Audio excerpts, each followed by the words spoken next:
The Committee on International Trade is called to order. The Secretary will please note the attendance.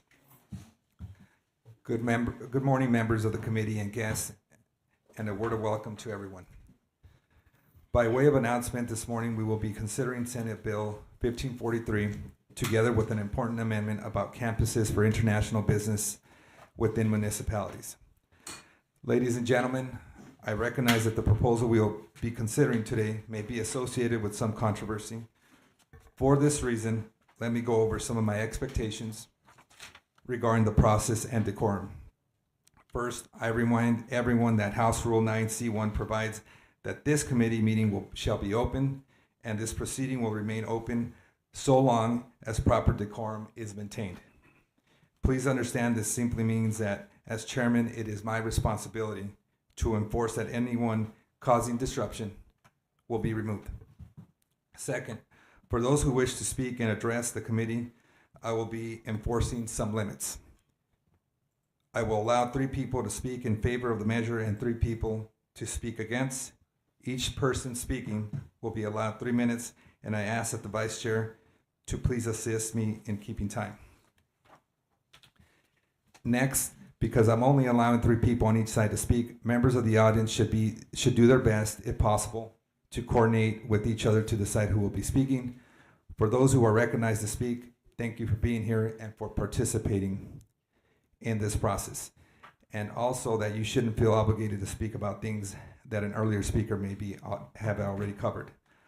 Finally, if you come to speak but don't get an opportunity to speak, please make sure that you have registered in our RTS system so that your attendance today and your position on the measure can be recorded. Staff, please explain the strike everything amendment to Senate Bill 1543. Mr. Chair and members, the strike everything amendment in Representative Rivera's name to Senate Bill 1543 prescribes specified requirements for municipal ancillary use and multifamily residential housing. The bill requires a municipality of 200,000 or more, but less than 500,000 people to allow hotel use and multifamily residential housing as an allowed ancillary use in a zoning district that permits light industry use without requiring any type of application needing a public hearing if the ancillary use is located within an international headquarters campus. And with that, I'm happy to answer any questions. Members, any questions? Thank you, staff. Up first is the sponsor of the bill, Senator Frank Carroll.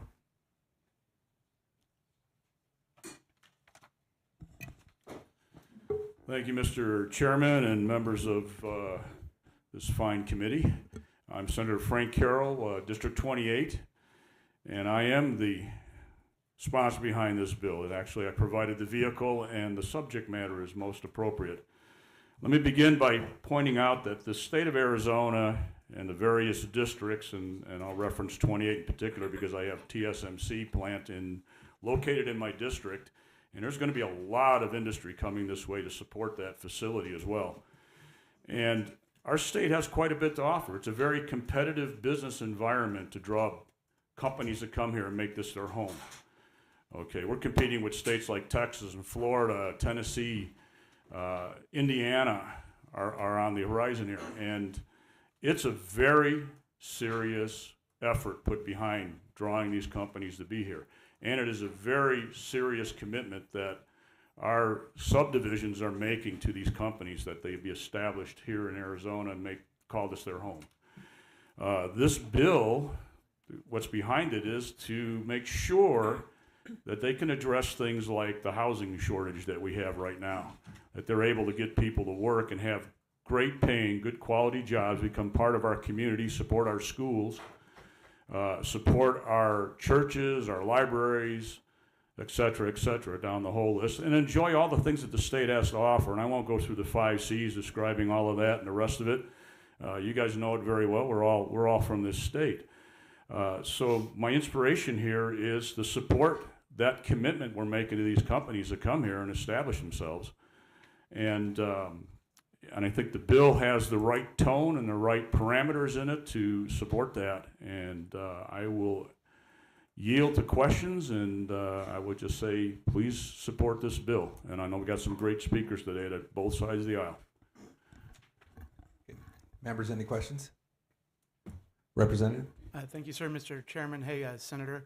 Ultimately, what do you think this striker does for the state in general? Just brass tacks, conversation with a friend on the corner. Well, Mr. Chairman and Representative Wilmoth, I think this sets the tone for the state. It tells everybody that's looking at the state in the future to come here that we got your back. We're going to support you. We're going to help you get housing. We're going to help you get everything you need done.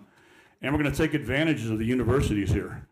One of the questions about workforce shortage has to do with we educate people here and then they go to jobs out of state. And I think this is an opportunity to remedy that and allow people to stay home in their home state, take advantage of their education, and work for some really outstanding companies. Any other questions, members? Thank you, Senator. Thank you, sir. Before I open it up to discussion amongst the committee, I would like to share some remarks. I would also like to address a couple of misconceptions that often get repeated to discredit these efforts. First, there's the idea that this is just a local issue and only representatives or local representatives should speak about it. That's simply not true. What's happening in Scottsdale mirrors what's happening in Glendale, where I represent part of the city in other districts. We fought it off in Glendale, but if these groups succeed in Scottsdale, this tactic will spread throughout Arizona. This is not just a Scottsdale issue, it's an Arizona issue.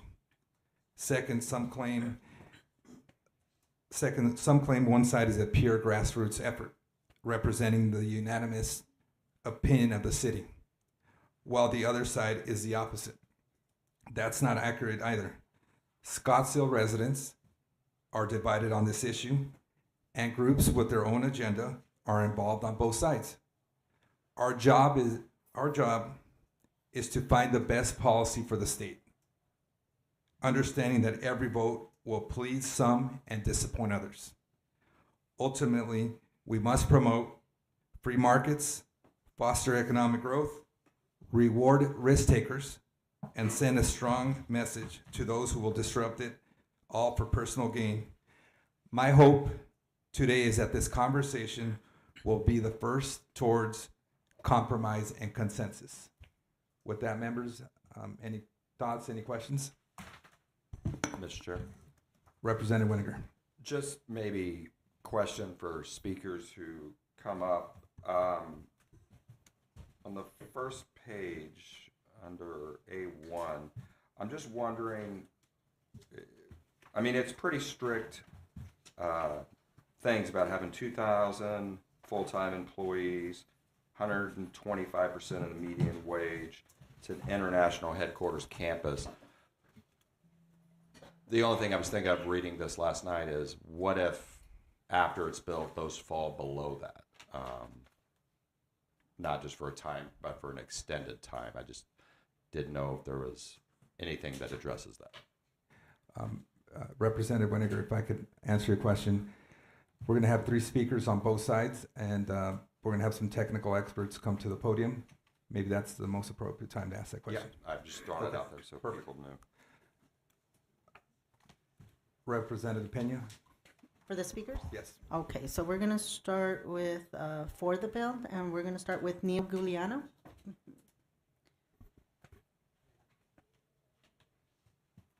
Thank you. Good morning, Mr. Chairman, members. My name is Neil Giuliano, resident of Tempe, but here today representing Greater Phoenix Leadership, which is the consortium of CEO-level talent in the community that works on big-level issues facing the state and facing the region. And I'm here today to state very affirmatively that our membership is very supportive of this bill. You know a lot of the detail about that in terms of the job creation and so forth, but one of the things I want to focus on specifically is this notion of global headquarters. And also, just for the record, for full disclosure, the CEO of Axon is not a member of our organization, so I'm not here specifically representing them, but maybe one day he will be. That's why one reason why we want to keep him here. This notion of global headquarters. I think back to the time that I had as the mayor of Tempe after we built that little lake and we were trying to court corporate membership and great level of activity there in the very beginning. And we did not have, at that time, the tools to create a pure global headquarters from a commerce standpoint. Now, it has all worked out great, and it's very successful in that right, with close to $3 billion of economic activity around it, but that took a long time to happen. This notion of what's important with a global headquarters, two things I want to point out. Number one, when you have a global headquarters, you are fueling the economic innovation, just not what's around you, but you're fueling it for others to be able to come to Arizona and interact with your corporate headquarters as well. We also know from the research that a level of corporate philanthropy is higher when a global headquarters is within your community versus just having the many great employers who give tremendously in our state of Arizona already. A headquarters brings about the significant public revenues to support the schools, libraries, safety, and infrastructure. I just want to mention some of these things for this specific project, although this is much larger than this specific project, just so that they are on the record for anyone who's taking notes today. But the specific expansion we're talking about today would generate $87.5 million in annual tax revenues at all levels of government, $57 million in state, $17.2 in county, $11.5 for City of Scottsdale, and $1.6 in property taxes for schools and local districts. So over a 10-year period, the global headquarters expanding their operations and the campus construction at the proposed location would generate $2.3 billion in total tax revenues to various Arizona governments. That is extremely significant, as I think everyone is aware. The importance of this and the concept, if you see some of the major corporate players as they're moving into major markets, this notion of now building a campus and keeping people living, working, playing, being in the area of the campus is a very sustainable approach to development. Not everyone is going to want to do that, but having that as an option within your campus is very possible, very not only possible, but very important to offer as well. It creates a prestige location. It creates all sorts of opportunities for both the employees. Mr. Giuliano, if you could wrap up testimony. Yeah. So with that, just to state again, this consortium that I represent of 120 CEO-level talent in the greater metropolitan area here in Maricopa County is very, very much in favor of this proposal. Thank you. Members, any questions for Mr. Chair. Representative? Neil, thanks for being here. You mainly talked about the global headquarters part. It's my understanding, and reading through some of this, that because I didn't know this at first, you can't just slap a moniker of global headquarters on, call something a global headquarters if it doesn't meet certain criteria. Yeah, your product or innovation or infrastructure or impact has to be beyond the confines of your country. Thank you. Any other questions, members? Thank you, Neil. Thank you.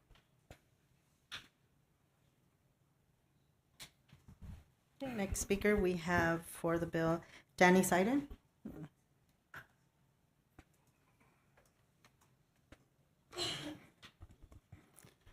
Thank you, Mr. Chair, members of the committee, Danny Seiden, President and CEO of the Arizona Chamber of Commerce. I appreciate the opportunity to come talk to you today. Just to clarify who I represent the state's largest consortium of employers. And that's who I'm here on behalf of today. Much like Neil, why I'm a huge fan of Axon and love talking about this. I'm not here for them specifically. I'm here to talk about this and its impact on the business community, in large. Because what is happening to Axon, what is happening in Scottsdale, we've been saying can happen anywhere, but to the chair's point, it is happening in other places right now. We're seeing more and more people who are one paid signature gatherer away from stalling major economic development for our state, and that's very concerning. Now, I'm not unsympathetic to the model we have where our city council represents its neighborhoods, and you in turn have some cities in your districts, but that's why I'm grateful that you as the state legislature are the trustees of the whole state. You have to take a big picture look. And that's how it was designed to be. I don't fault any, and a lot of them are my friends on the Scottsdale City Council who may not love this idea. In fact, I don't know how many council people don't love to zone for commercial, but never seem to want to zone for multifamily, because heaven forbid we can afford to live and work in the same city. But that's why you're here. You're here to address these problems at a statewide level. And this is a problem. This is a problem for a couple of reasons. One, it's going to send a message out to the rest of the state. The sponsor of the legislation, when he stood up and spoke, he spoke about we love to recruit and attract global headquarters, and that's all true. But let's talk about what this is. This is a company that's here. It's an Arizona company. It's founded by an Arizonan, someone who has been down here day in and day out. Again, I think that is awe-inspiring that you have the entire C-suite down here, not asking for handouts, not asking for anything special, it's saying, work with me so we can stay. They want to stay here. They want to keep their thousands of employees here. They want to keep their billions and billions of dollars in economic impact here. And that's a good thing, and we should encourage that and work with them to do that. And so again, I'm grateful to you, the chair, I'm grateful to this committee for hearing this today, because this is a needed reform. We have been seeing this, again, popping up all over the entire state. If we don't do this, if we don't address this, if Axon were to leave, it does send a message that this state is not going to work with you to solve your problems. We're not going to find housing for your employees. I travel a lot with the Commerce Authority. We work with GPEC. We work with all the state's economic development agencies, public and private, and I can tell you, housing comes up every time. If we build here, if we expand here, do you have the housing for it? Do you have the affordable housing for it? And the answer is, with reforms like this, we will. We have a company who's willing to go out of their way to provide a lifestyle for their employees. And again, that's a really good thing. And with the little bit of time I have left, I'm hoping I can address some of the arguments I've heard on the other side. Again, I believe they're being made in earnest. But when you hear a city say, we don't want apartments, we're overbuilt, look at the facts. It's not true. This legislature has required cities to produce their needs. And there is a need for multifamily housing in nearly every city, but especially Scottsdale, where their vacancy rate is below the statewide average right now. So we can do a better job. We can provide housing. And again, apartments don't equal crime. They don't equal other things. Well-managed, well-planned for apartments are an overall benefit to the community. Study after study shows that. So again, what you're doing today, it benefits not just one company, not just one city, but the entire state, and the message that we're sending, the message that we take and carry out when we recruit businesses. And Mr. Siding, your time's up. To expand. Thank you, Mr. Chair. Any questions? Any questions? Representative Consul. Yeah, Mr. Chairman, question. Mr. Siding, with your experience, can you talk about the potential economic impact having a headquarters like Axon in Scottsdale would have on like schools or anything of that sort?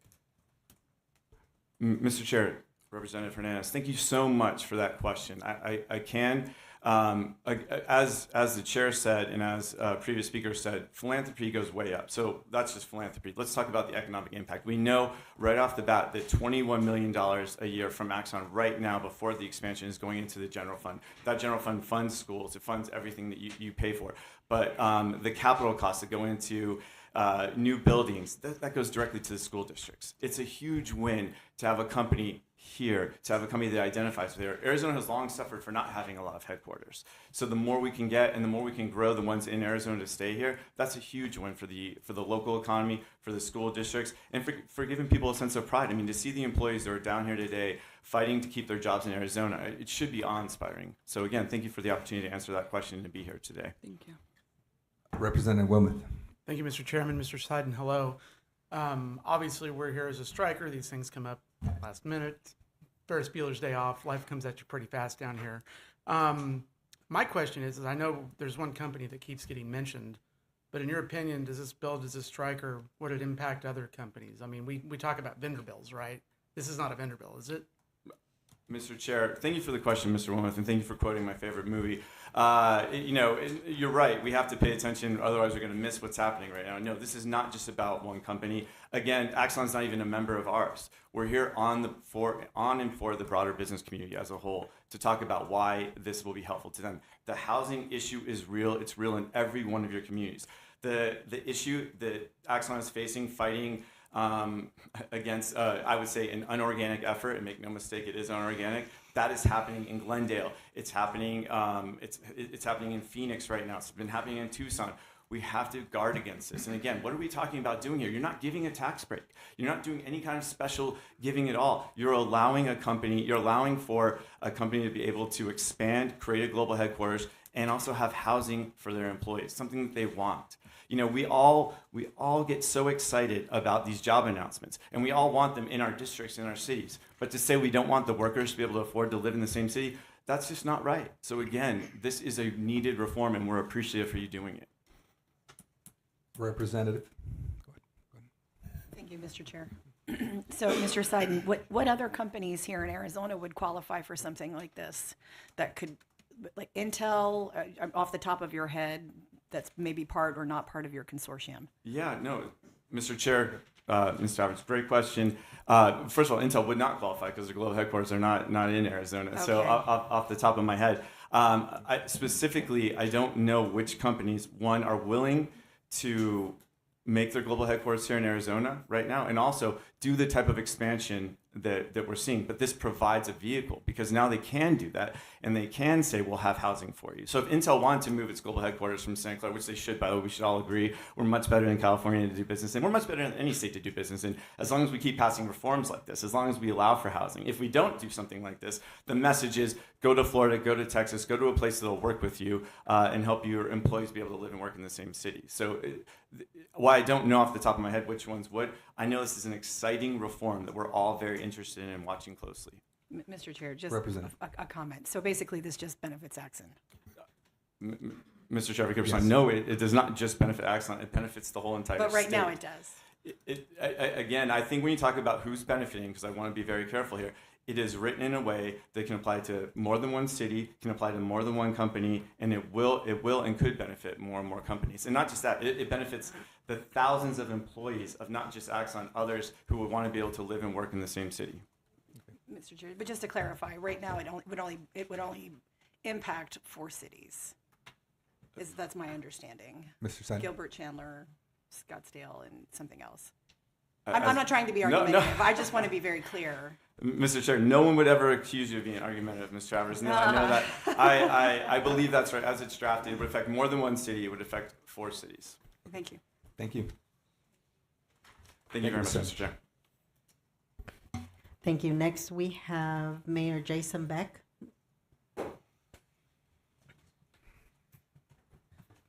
Little different being on this side of the microphone. Chair, thank you, representatives. Out of any speaker that you'll listen to in the state of Arizona, I'm probably the most uniquely qualified on 2 sides.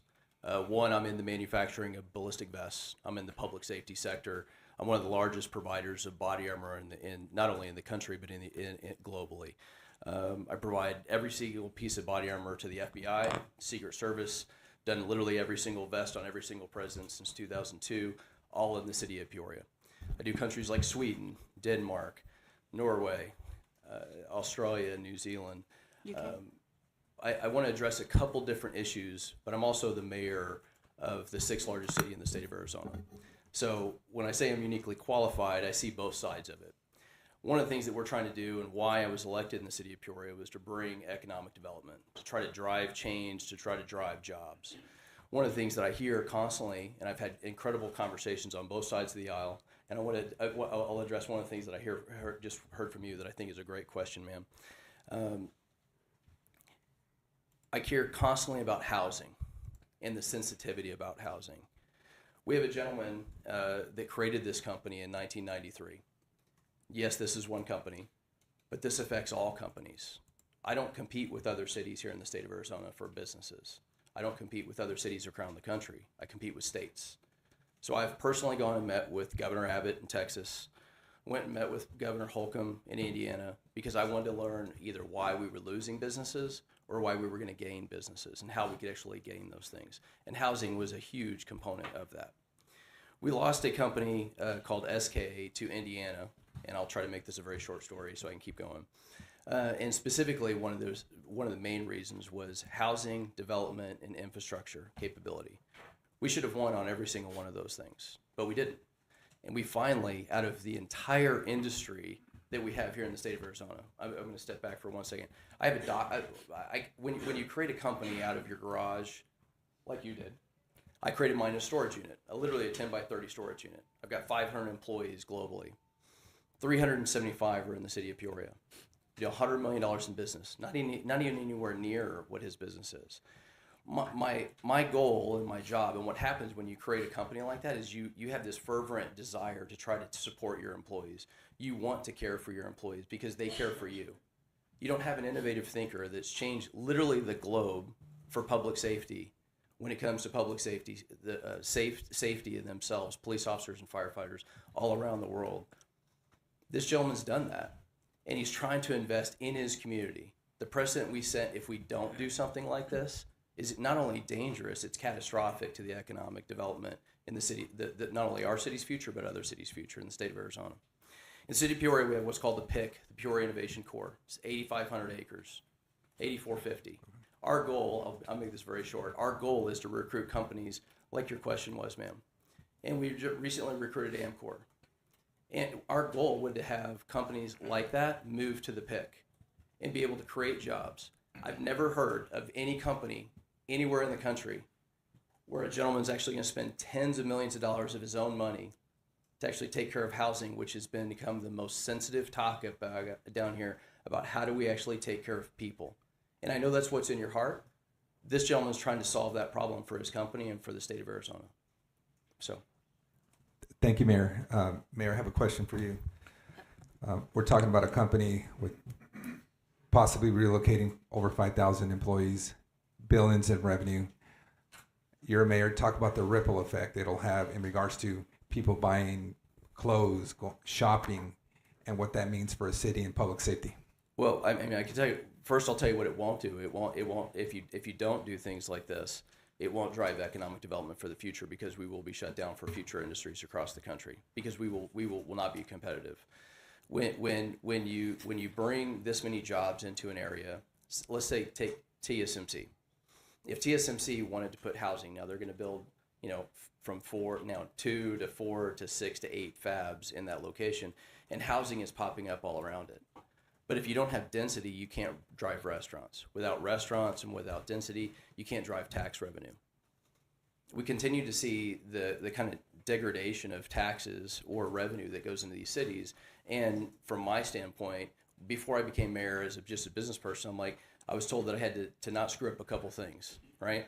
Don't screw up the trash, right? And make sure the roads are clean, right? Make sure the roads are taken care of. And those are the things that happen. But the most important part is public safety.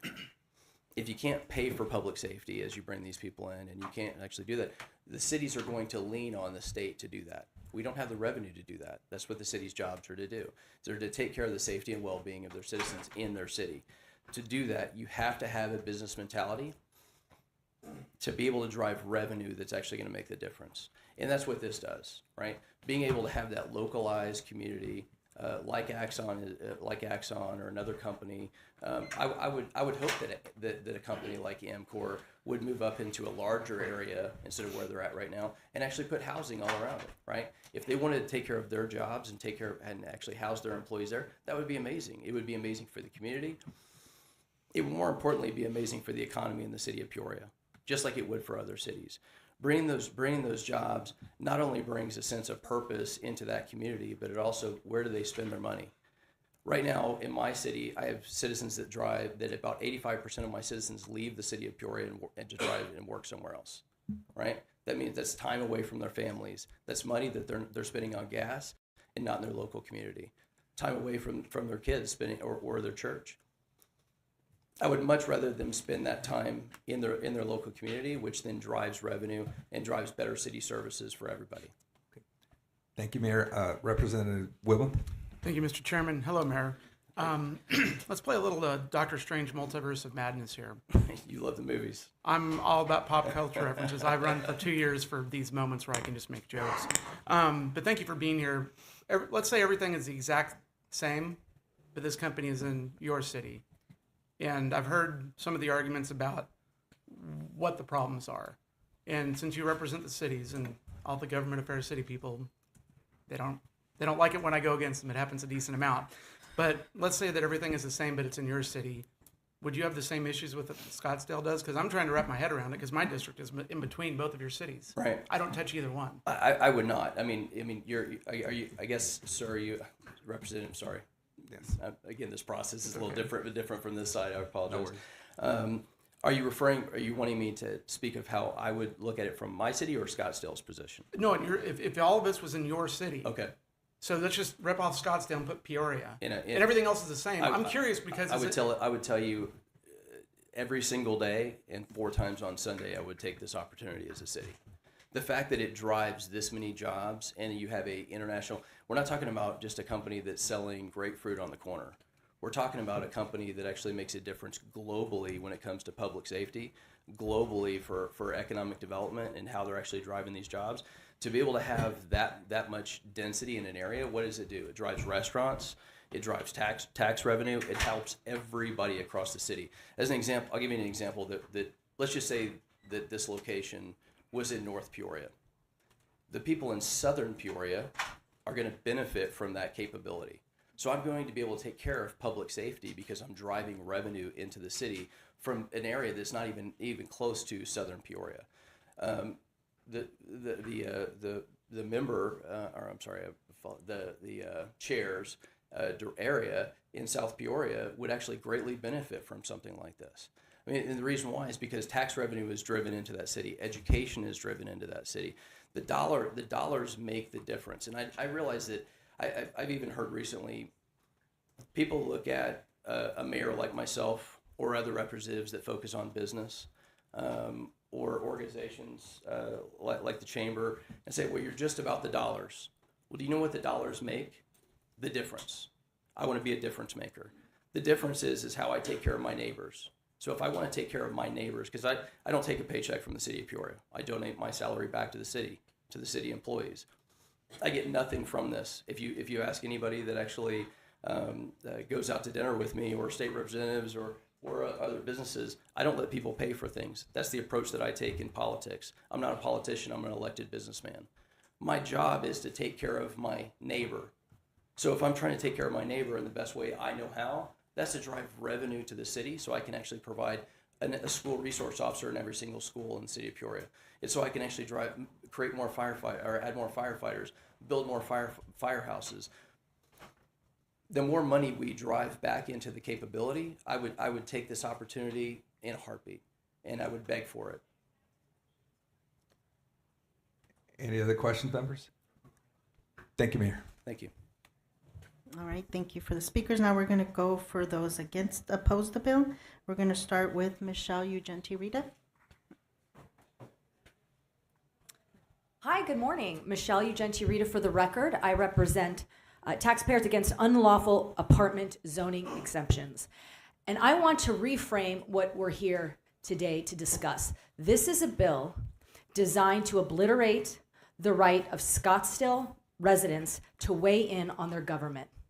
And what Axon has had to do is a testament to the resilience of Scottsdale. This isn't about economic development, because Axon could have built their headquarters when they bought the land in 2020.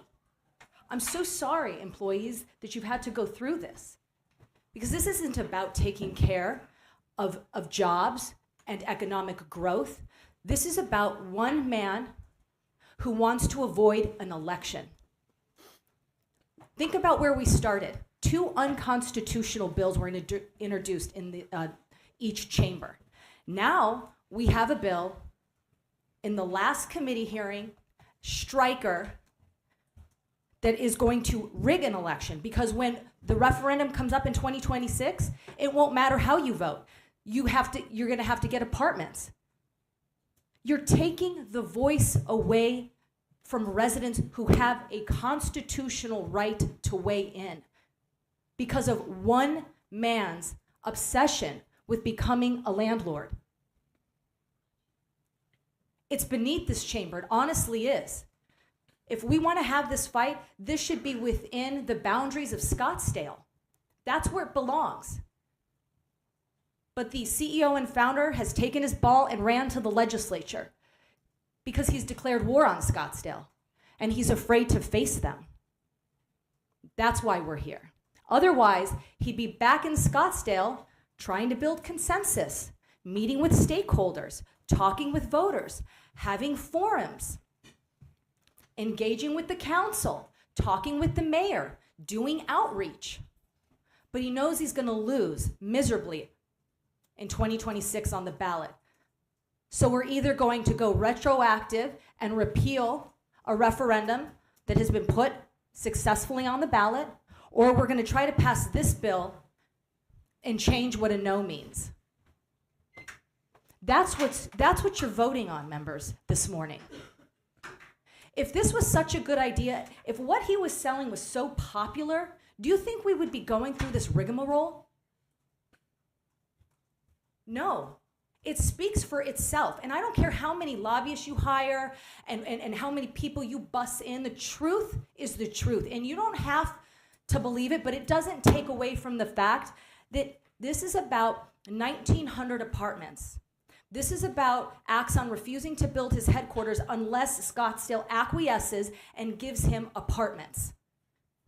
We have a saturation of apartments in Scottsdale, and we don't want any more. There's plenty of options, and there's no relationship between the headquarters and the apartments. Scottsdale said no. And after Axon rammed through a lame duck council, the upzoning, citizens took it upon themselves to sign a petition, gathering 26,000 signatures to put it on the ballot so that we could weigh in. And if his case was so strong, he would welcome it. And we'd be delighted to have that discussion and debate in the proper forum, which is in the boundaries of Scottsdale, not dragging the legislature through the state of Arizona to get what he wants. I would encourage you to vote no. I know you've given both sides consideration, and I appreciate that, but there's a lot at stake and there's a lot of unintended consequences. Okay. Thank you, Representative. Any questions? Representative Travers. I do. I just have a quick question. If so, the arguments for the bill stated that there's going to be a sort of a housing benefit to the employees of Axon, but in the legislation currently, there's only 20% housing for employees or their families. Is there anything that could potentially, as an amendment to the striker, get you to someplace like if we did 80% housing? I mean, if it's meant to be for the employees, if we did 50% or 75% or something else, would that get you to a place? I mean, I don't know. I'm just sort of hypothesizing. Yes, Mr. Chair, Representative Travers, thank you for the question. We're always willing to negotiate and come to the table. We tried to do that yesterday, and it didn't come to be. The mayor has also tried to personally engage Axon, unsuccessfully though. So to the extent some kind of deal could be reached, I think it's possible, but it depends, and it would certainly require the stakeholders to come together. I do think it's important to note that we have 3 large apartment complexes within the vicinity. The park, which is about to be built, 1,100, Optima, McDowell Mountain, 1,300, Canvason, 1,600, and that does not even include the amount of apartments outside that area. We border Phoenix there. There's a tremendous amount of apartment options available, and all for employees. This is that there's plenty of housing. This isn't a housing issue. This is about Axon misusing the process here and refusing to recognize that Scottsdale doesn't want any more because we have plenty. And that's their right to weigh in, and they're entitled to have that opinion. And we're going to take it away from them because one man can't accept the answer? Any additional questions? Not at this time, thank you. Representative Wilmoth. Thank you, sir. Hello, Honorable. Hey, very good to see you. It's been a moment. Good to see you again. This was probably your favorite week, too. Right. Striker week. It's like, whose line is it anyway, right? The bills don't matter and the votes don't count. I'm very curious about all of this because the first bills never got to me. I'll just be honest. They weren't on my committees. They died early, whatever. And here we are. We get this put on our shoulders about a week ago, a few days ago, whatever it is. Sure. And one side, this big company provides a lot of jobs, money, things like this. And then I've been listening to the folks from Scottsdale and what their issues are. I don't want to minimize anything. Sure. Because I really am trying to figure all this out. Is it as simple as if the apartment component isn't there, this is all great and you guys love it? Is it? I mean, seriously. Yeah, Mr. Chair? Yeah, please. Representative Wilmoth, 100%. Okay. That's important, though. Yeah. And Scottsdale, his original proposal, Axon's original proposal which is on zoned industrial land, which included the headquarters, I believe the hotel, some ancillary commercial and retail, thank you, and retail, was almost universally praised and accepted. And Scottsdale was excited to keep a homegrown company here in Scottsdale and watch them expand.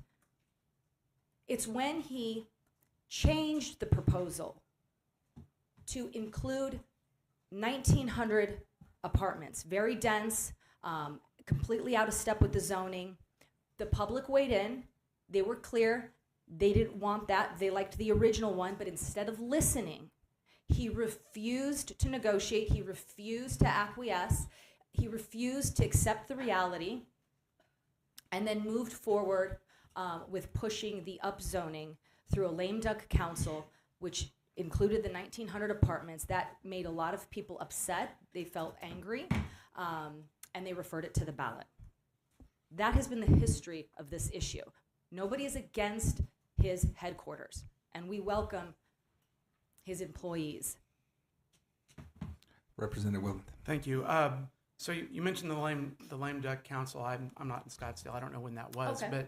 But if this was not a lame duck council, do you think that would have got through? Is it as simple as these guys are on their way out? They're like, we don't care, because that's not good for the city of Scottsdale to be doing that on the way. Even if they are lame duck or not, they should be doing their job right.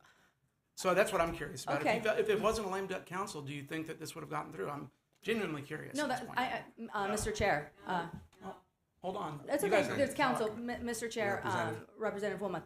So let me take it a step back, because the history really is so significant to why we're here today.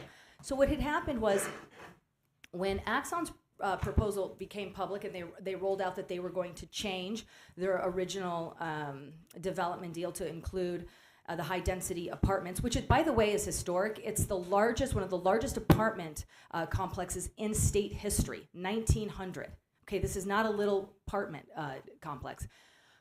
That became very controversial in Scottsdale. So for well over a year, it was a hot topic amongst the PCs, amongst your neighbors, amongst employees, amongst the community. It was chewed up, it was talked about, it was in news articles, and it became the centerpiece and cornerstone of the campaigns of the council members up for re-election along with the mayor. So we're talking right prior to 2024. Big part of their campaign. The public wanted to know, where do you stand on this? Public, where do you stand on this bait and switch?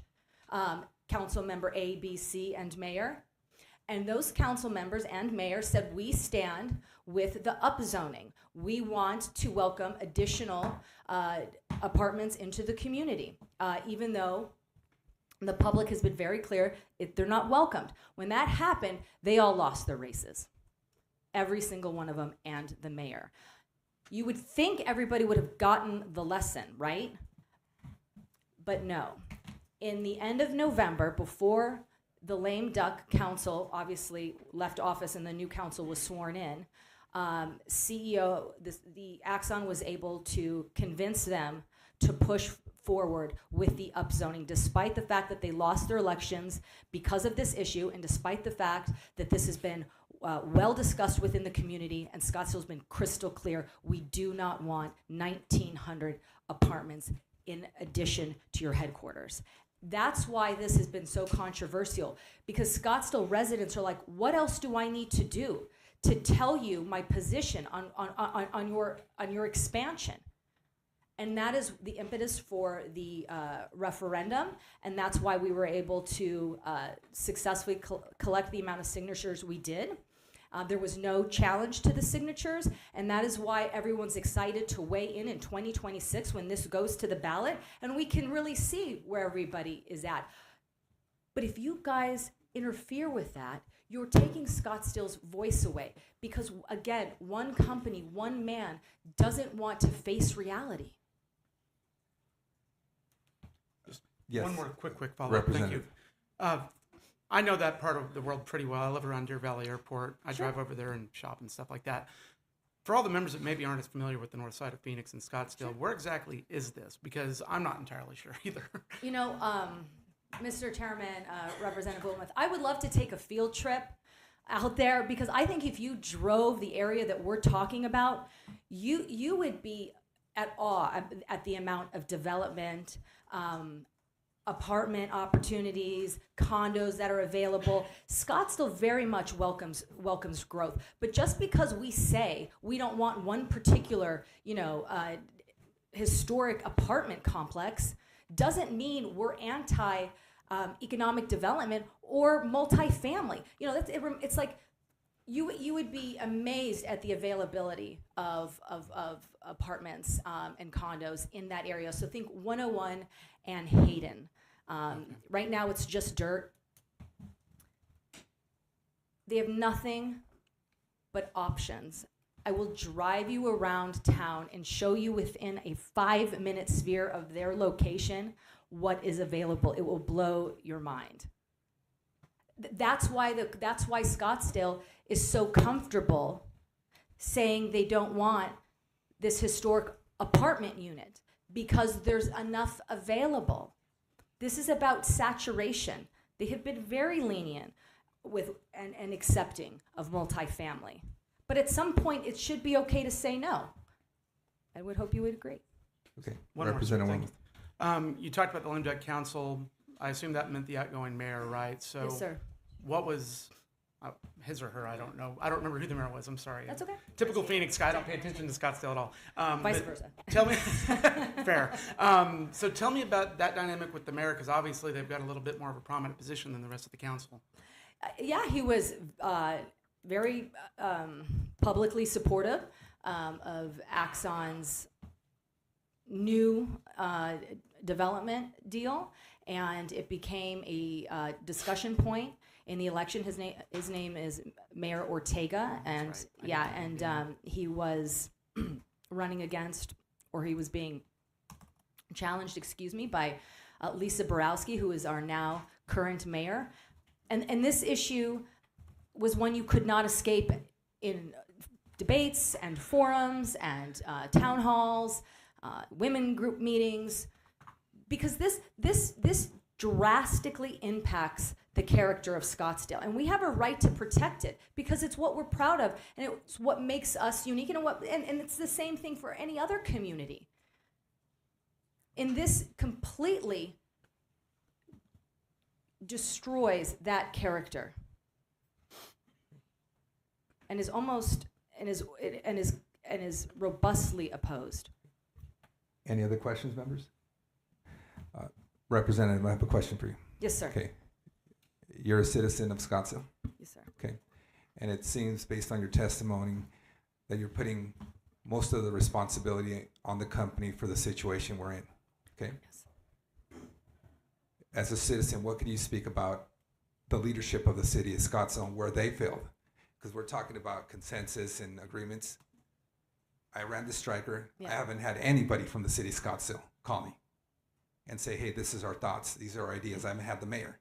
So as a citizen, can you speak about where the city of Scottsdale has dropped the ball throughout this process? Yes, Mr. Chair. I did ask if you wanted me to have them call you and reach out for just that reason. But, I mean, how have they haven't dropped the ball. How have they dropped the ball? They've made it very clear their position on Axon's new development deal. I don't want to speak for them, I think they're opposed. They're opposed to it. We keep trying to find a workaround, but the reality is the 1,900 apartments is a no-go. Now, if you want to negotiate that, then it's incumbent on the party who doesn't like the answer to try to come up with something that may be more appealing. The council before the newly elected council, I don't know that they dropped the ball. They weighed in. They just were on the wrong side of the issue and lost their election. We're literally here, not because council dropped a ball or City of Scottsdale didn't do anything. We're here because Axon cannot accept reality. That's it. And so so we're going to manipulate members, try to pass bills that were originally unconstitutional, now makes an election completely moot. because we want to pretend the reality isn't the reality, but it is. Well, just in closing, Representative, I respect you.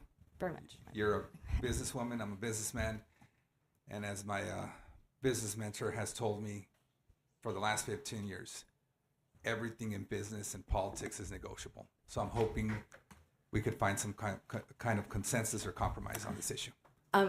Mr. Chair. Make it brief, please.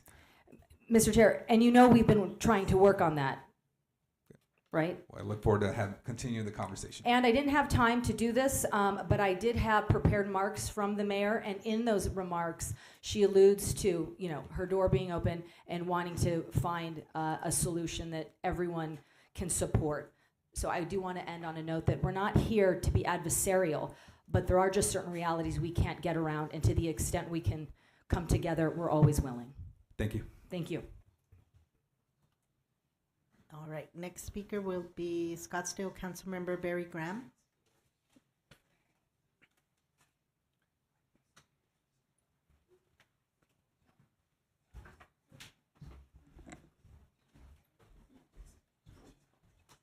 Thank you so much for having me. I'm Barry Graham, Councilman for City of Scottsdale. Should I wait for Chair Rivera to return to his seat? Go ahead. Okay. You're good. Vice Chair Pena, thank you for hearing me out. Members of the commission or committee, thank you for hearing me. So I represent Scottsdale and its 250,000 residents on the city council. I was elected in 2022. And I'm here to discuss a little bit about this legislation, the striker bill before you. And you can hear me okay, correct? Okay, very good. So first of all, I want to say that I believe Scottsdale has been unfairly characterized as zero growth. In this area alone, so we're talking about Representative Wilmoth, you asked where the location is. It's at Hayden and 101. Everybody here drives Hayden. You will see this spot on the south side of that. It is a large parcel, and Scottsdale has been unfairly characterized as zero growth. In this area alone, we have approved 5,000 apartments. It is a major cluster density of multifamily housing. It is rich with housing units. 27,000 of our residents signed a referendum saying they want a say on this project. Just imagine, as a percentage of your population, 27,000 out of 250 of your municipalities, how many that would be. There's never been anything like this before in the city of Scottsdale. They have told us overwhelmingly they want to vote on this project. This striker bill would deny them that right, a constitutional right. Something you haven't heard about, it's been discussed a little bit today, but this isn't the first time there were discussions about Axon leaving Scottsdale. Axon almost left Scottsdale back in 2018, 2019. We were negotiating with them because they had a parcel, they had land over there in the Scottsdale Air Park, and they were working to purchase state land, as you know. We worked with them very closely as a city. We bent over backwards for them in 2020. When they wanted to build their headquarters on the parcel that they own, we rezoned it for them to allow for their headquarters. We bent over backwards to keep Axon in Scottsdale. It was only years later they came back and requested the apartment component. Sir, your time's up. Oh, I was just getting started. So I'll just, if I can just wrap up, If you Mr. could wrap it Chairman. up, please. I'm really sorry to keep No going. worries. Go ahead. This hangs a cloud over every Arizonan who lives near a corporate headquarters or what may become a corporate headquarters as far as what they can do with their land. Please reconsider. Thank you. I'm happy to take questions, Mr. Chair. Yes, Representative Wilmoth. Okay. Thank you, Mr. Chairman. Hello, Hello, sir. So you said you were first elected to the council in 2022, which means you were here for this whole I was deal. I was here for the whole thing. Right. So tell me your perspective of this, because again, this is my fact-finding mission. Okay. This is the only chance I got to learn about all this, right? So tell me about the vote, how it all went down for you, because you were part of the lame duck, I guess, right? Even though you got to come back. Yeah, I was part of the lame duck because we have 4-year terms. Right. So what was your perspective? What was your vote? All that stuff. Very good. So I was on the planning commission back in 2020. I voted for their corporate headquarter rezoning. That's when we rezoned for them the first time. Then in 2024, they came back after all of that, and they started sharing with us their changed plans. And we had conversations with them. We never closed the door. We worked with them. We want to keep Axon. Axon's a great company. It's nothing against their corporate success. I've gone and visited their headquarters. Every member of council has visited their headquarters. They've met with their principals. We worked with them closely. And we couldn't find, from my point of view, the common ground that we were looking for. So what happened was they put forward an idea for 2,500 apartments, 2,500 multifamily, and there was substantial pushback against that idea. The idea basically it was out there. It basically kind of mellowed. When this has never happened before in Scottsdale's history, the entire city council and the mayor were not returned to the council. Never happened in Scottsdale. This was a major component of the campaign. And I'll just repeat that for effect. This has never happened in Scottsdale. All four members unreturned to the city council. So what happened? We got the results of the election. And after the results of the election, they brought the project forward extremely rushed. We have all of our procedures, planning commission, development review board, all the staff time that's required to even just make it feasible, whether or not council is going to approve it. And during the lame duck session, I want to emphasize this point. There were 7 members of the council during the lame duck session. Five members voted for it. 2 members voted in the opposition. I was one of the 2 members in the opposition. The 5 members that voted for it were not returned to the city council. 4 of the 5 were not returned to the city council. They would never face accountability to another voter when they voted for this. Representative Willman. Thank you, Mr. Chairman. Representative Willman, thank you for your question.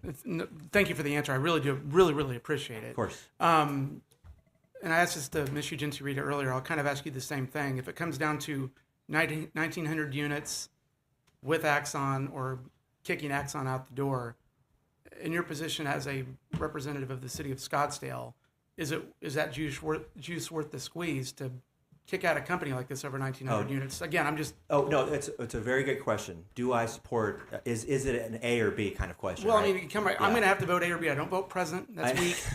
So I'm going to make a decision here, but I want to hear this. I strongly, in the strongest terms, implore you to vote no on this striker bill. Allow the voters in Scottsdale, the Arizona citizens, to vote on the referendum. Let them get a say. After they get a say, then we'll come back and talk with Axon. We will work together. We will pull together. But let the voters have their say. 27,000 residents voted for the petition to refer this. Okay. Representative Winiger.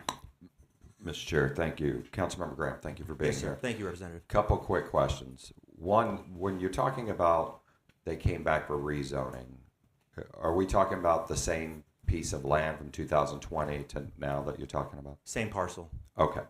And then more of a policy thing, a little bit beyond this. One thing reading the bill, I'm not sure it's clear that we're talking about raw land. Okay. Meaning that, yeah, this is raw land. That correct. You're talking about this situation, but could, and maybe we'll ask the other side later to answer this as well, but could a existing company, you know, gain the global headquarters kind of moniker legitimately, and then fit the other criteria, and then erect a hotel and apartments on existing land in a business corridor or in certain things. And so I'm going to look, so I'm kind of asking you policy-wise, I know you don't like this, but do you see that the same way? Yes. And is that a concern? Representative Winiger, yes, I do. I see it the exact same way because, as you know, legislation creates incentives. And so if you create these carrots for people to follow, then they may convert something to a headquarters. People respond to incentives, and business people are very savvy. And this may happen in your district at any point because they will look at that's what business people do. They look at the parameters and they go meet them. They say, I want to follow the laws. I want to follow the regulations. And so this will hang a cloud over everybody who lives in your districts and every district across the state. There's a reason that the entire Scottsdale bipartisan delegation opposes this legislation. There's a reason why opposition is growing to it because they're seeing what it does.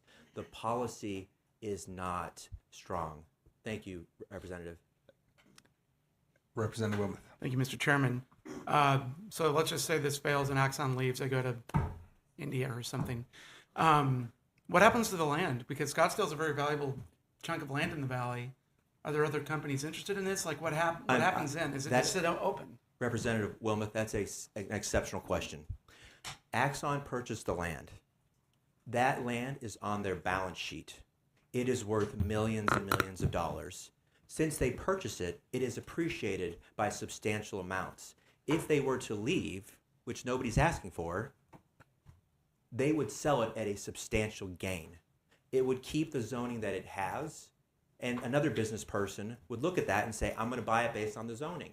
When you stroke the pen and give it an upzoning for 2,000 apartments, you are, just by the pen stroke, you may be doubling or tripling the value of the land in an area saturated with over 5,000 multifamily units. They have it on their balance sheet, and they will, or maybe it's in a subsidiary that's a real estate subsidiary that's owned by the company. They will sell it for a substantial gain, I suspect. It's a very good question because now you're going into real estate, commercial real estate investment, and when you stroke the pen and they get the apartment upzoning, their balance sheet gets a humongous gain. It will be a big windfall for their stockholders. Representative Travers. Good morning. Thank you very much. My pleasure. With my colleague sitting next to me, I'm Sure. sort of fact finding as well. Of course. So initially it was 2,500. Now it's down to 1,900. That still seems like a really huge amount of apartments to me. Representative Travers, I am told this is the largest apartment entitlement request in the history of this state. Okay. And it's in an area, I'm sorry to cut you off, but it's in an area flooded, saturated with over 5,000 multifamily entitlements or units already. Mr. Chair. Representative. Thank you very much. And I do kind of want to talk about that because you guys mentioned that there's already a lot of availability there. But I guess, my question is going back to this 1,900, only 20% are going to go to the employees. And that's really only 380 of those apartments to employees or family members. And so,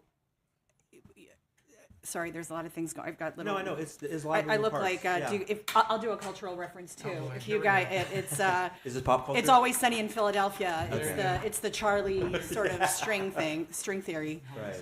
So, I mean, I guess, and at some point maybe you'll indulge me. We'll do something a little not controversial, but out of all those apartments that are available, how many of them can actually be afforded by the employees that work for Axon? And I guess my concern is that not only is there availability already existing that people Right. can't afford, and again, you said 5,000 more apartments. Are those still scheduled to be built, or is that in an earlier part of your presentation you talked about 5,000? Right. Are those scheduled to be built? So there's on Some- top of what you've already got? Yes, Representative Travers, some are built, some are under construction, and some are in the earlier phases, but they have the approvals. They have the ability to construct them. I also, this is a little bit speculation, but there's the Arizona State Trust land west of Scottsdale Road in Phoenix that is going to be subject, this is just less than a mile or two away, that's going to be the subject of intense bidding and development right in the same vicinity. I should emphasize this is very close to the border of Phoenix. Right. And there is going to be substantial supply of housing from Scottsdale, from prior authorizations, and what I believe is coming from the state trust land that will no longer be vacant and the empty desert, the beautiful desert that it is today. Okay. Did I answer both your questions, Representative Travers? I think so. You also made a comment about the employees that might live there. So here's another thing I want to talk about. When we were working with the Axon principals, they talked about how their average compensation is 200, 300 plus, and then they want to build a lot of apartments. But somebody making 200 or 300,000 plus, if that's your average compensation, you can probably afford to live almost anywhere. And we're going to be having a variety of multifamily units in the area coming online for a lot of budgets. The housing units that are going into this property, this facility, they have to follow federal laws. They have to be open to everybody to live there. Anybody can live there. If you go look at the campuses, some of the campuses they've done in California with Google, other ones like that, they have to be open to the public. You can't discriminate who can live there, as I understand it. Okay. Thank you, sir. Representative Hendricks. Mr. Chairman, Councilman. Yes, sir. I'm sorry I wasn't here when they introduced you, so if I refer to you as Councilman, is that okay? Councilman Barry Grant. Councilman Grant. I'm here for you, sir. My question is, I've heard both You sides. live in Scottsdale. It sounds like both sides on this have expressed desire to work together. Yes, You talked about very much. the city bent over backwards for Axon years ago. I believe so. Now they're back for more. Axon has expressed support for the city. You've indicated you would like the voters to vote on this referendum that's started. It's completed, sir.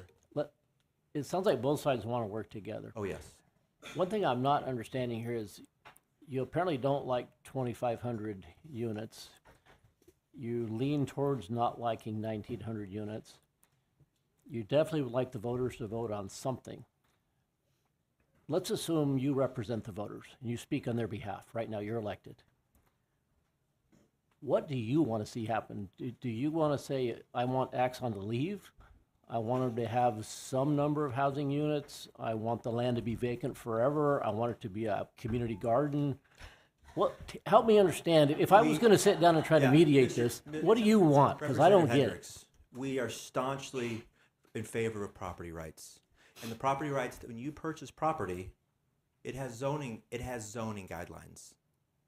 And the people all around that area buy into, when you bought your home, you said, I'm going to buy into this home that's zoned for single family zoning in this area. And I bought my home in my neighborhood where the corner is zoned for retail, and I expect it to be retail. You don't expect a casino to go in there or something like that.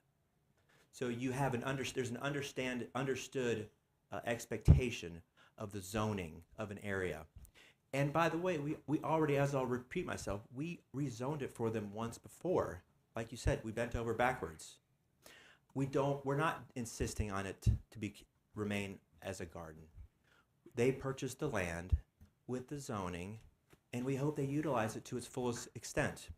We hope they stay here and make lots of profits and hire lots of people, and there's plenty of housing, and they have lots of happy people, employees, and happy customers. We wish them nothing for the best.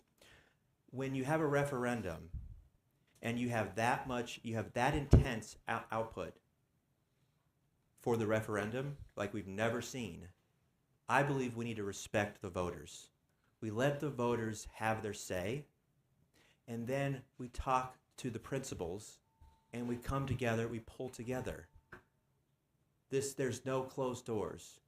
We pull together. As a follow-up, I Yes, sir. understand the zoning, and I too support Oh, property I'm rights. sorry, I didn't mean to lecture you on that, so I hope it didn't come across that way. I guess I what I'm trying to ask is the answer the zoning they have? There's absolutely no compromise whatsoever. And I'm just saying, let's suppose you control it all. You represent all the voters. You're here to make the decision and Nobody should negotiate a have deal that. with me Nobody right should now. have that. No one person should have that much power. Well, let's just suppose you did, because I'm trying to understand I know. if there's room to negotiate, because both sides say I want to work together, but I'm not hearing about anybody has any idea. I mean, if you want to tell me, gee, it's zoned now, and that's how I want it, and I don't want it ever used for anything, that's okay. I'm just trying to understand, because I don't live in Scottsdale. No. I don't understand. Is that what you're saying, that, hey, this is the zoning, it cannot be changed, that's what they bought, that's how it is, period, we're done, let's not talk anymore? Is that, Representative Hendricks, that is not at all what I'm saying. help me understand, what do you want there? Do you want 1,400? Do you Well, want it's- 0? Do you want Sure. 300? Do you want? We're getting a little bit hypothetical, and I can't hypothecate that at this moment, because what I want is for the voters to have their say, and then maybe the voters improve it, and then it moves forward. But if the voters say no, so that's an unknown variable, and then if the voters say no, Axon has a board of directors. They have all their subcommittees. They have their management. They have to make the best decision for their shareholders, for their employees, and for their customers. So I can't impose or hypothesize what I think they may want. But what I'm saying is we work together, we keep talking, we pull together. But that's the process that I'm looking for, and I can't give you a direct answer on that, but there's no closed doors. Mr. Chair, Okay. to that point, if Representative Mr. Winter. Hendricks says, I get what you're saying, Councilmember Graham, but you're talking about 2 years away, and the voters signed something about 1,900 apartments, and you're on the city council now. So the question is, because you're saying we want to keep talking, but keep talking for 2 years after an election. I think the question, and he can correct me if I'm wrong, that Representative was getting to is there an amount of apartments that you think would fit in there and fit into the, how it's laid out, if the council actually did the zoning and did the placement and did the roads, is there an amount of apartments that would be acceptable or not? Or you're saying keep talking for 2 years until we have the election, we'll have the election, and then we'll talk more about it. I think we just want some clarity. Representative Winiger, that's a very good question, and I just want to underline the fact that this might hinge on a discussion as provincial as the number of, because now we're talking. This sounds like a planning commission meeting in Scottsdale. Density in a particular tiny piece of land. I don't know. I can't say for sure what the number is. I may go to speak with Axon's principals and put out a number, and they say no way. And it's just hypothetical. What I'm saying is this solution is worse than the cure. This cure is worse than the disease of what we're looking at. So please allow us to respect our voters. Let them have their say, because for all they know, maybe they approve it. And then we keep talking. This land was purchased 7-8 years ago. So you're talking about 2 years. 2 years, they've held it empty and barren for 7-8 years. You're talking about a $40-50 billion company. You're talking about interest on a loan if they borrow money for it or they use cash. This is appreciating. As we speak today, this land is appreciating in value. They can sell it for more in a year than they can today, probably. They can sell it more today than they could have when they bought it, substantially. So it's not exactly a sunk, lost expense. Does that answer your question, Representative? Yes, sir. Somewhat. Kind of. It kind of sounds like no apartments, which is fine. I just want to hear that. Representative Wilmot. Thank you, Mr. Chairman. Yeah, you mentioned a parcel of land that was special to my heart because the Arizona Coyote should be on it. And you guys helped mess that up. So I just wanted to put that out there. But for the record, I never said anything. I just had, I'm a sports fan. I know. That matters to me more than anything at this point. But, so you talk about the apartments. There's 1 billion apartments in this area, right? 5,000, whatever it is. We have an affordable housing crisis. We have a housing crisis in general. Could you tell me the vacancy rates in this part of Scottsdale? Are there just a glut of apartments on the market that you guys are having trouble to fill?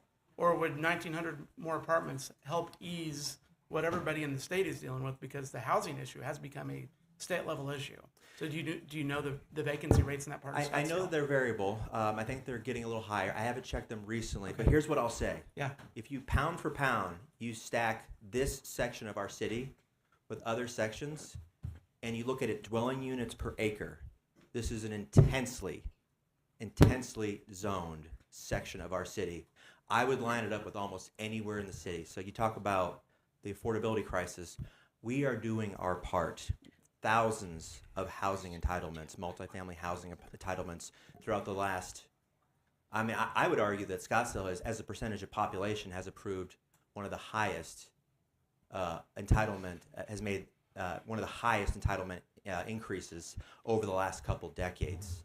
So I hear the affordability crisis, and I would say if you just take a look at this particular area, you would see how dense it already is and what Scottsdale is doing for this. Scottsdale, as you know and as I've said, is not zero growth, Mr. Chairman, and it's a very good question, Representative. Thank you for it.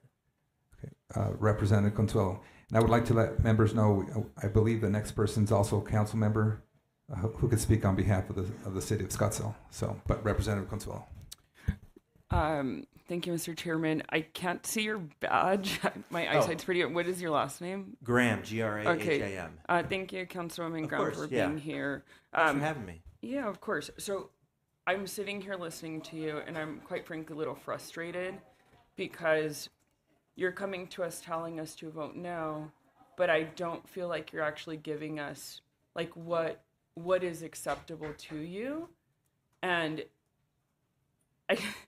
it just screams like not in my backyard. And as someone who represents let me finish. And as someone who represents a district who I would love to welcome any employer, especially high-paying jobs, to come to my city, I think that we would run into the same issues in my city because the city does not move. They not only set up all of these red tape for companies to come in.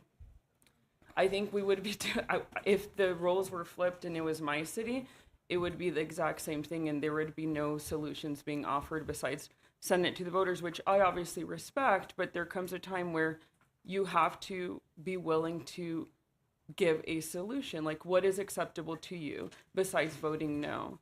So I just would respectfully say, like, you're coming here, but we need something, and you're not really giving us what that middle ground is.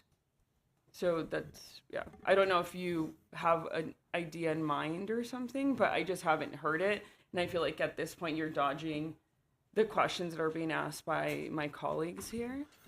Not giving a straight answer, and it's getting frustrating. Okay. Thank you. Thank you. Those were very good questions. I think you had several questions in there. I'm not dodging a question. But I was asked a question that I cannot answer. I'm one member on a group of 7, and there are several variables between the time I'm talking about and today. And so it's irresponsible for me to go and throw out hypotheticals or edicts or what may or may not be the right answer. The fundamental thing here is 2 things. This legislation will have unintended ripple effects and adverse consequences. It will adversely ricochet somewhere else, and someone will not like it. Scottsdale, you mentioned red tape. Scottsdale is not a red tape city. The zoning was there for decades until we actually changed it for them back in 2020. All of our builders, all of our landowners, all the principals, they know what the zoning is. We are happy to work with them quickly and expeditiously so they can get their projects going as fast as possible. We are not a red tape city. Our city prides itself in quick turnover for the administrative and bureaucratic entanglements that may beleaguer others. So I don't believe we're a red tape city. This comes down, besides the unintended consequences from this legislation, it comes down to respecting the voters of our city, of any city, the precedents it puts for when voters sign a constitutionally sanctioned ballot referral, that they have the confidence that they will get to vote on that. That to me is sacrosanct. I'm sure you would agree with that. Thank you. Thank you, Councilmember. Representative Carbone. Yes, Mr. Chairman, thank you. I want to follow up to what Representative Hernandez kind of started. Of course. It seems to me that this bill is about housing. In the last few years that I've been up here, we've had a lot of discussion about housing, but with all respect, sir, with the city of Scottsdale, I don't know if they support the Starter Homes Act. Do they? Representative Carbone, is it? I can't speak to that. Just a yes or no. In specificity, but does their position on an unrelated bill have to do with this bill? How does that matter? Mr. Chairman, I'll get to my point. Yes, sir. The Scottsdale support the Adaptive Reuse Act, the Middle Housing Act, or the Accessory Dwelling Unit, which is also known as the Casita Bill. In my experience the last 3 years, that your city's been against all these bills, and we've done everything with someone that's been working with housing with all the cities to be accommodating. You have policemen, firemen, families, and I don't know where they're supposed to go outside your city where they can find affordability.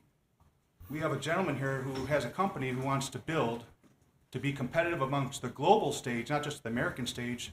When we're onshoring, we're starting a tariff, America first, built in America, and the American dream.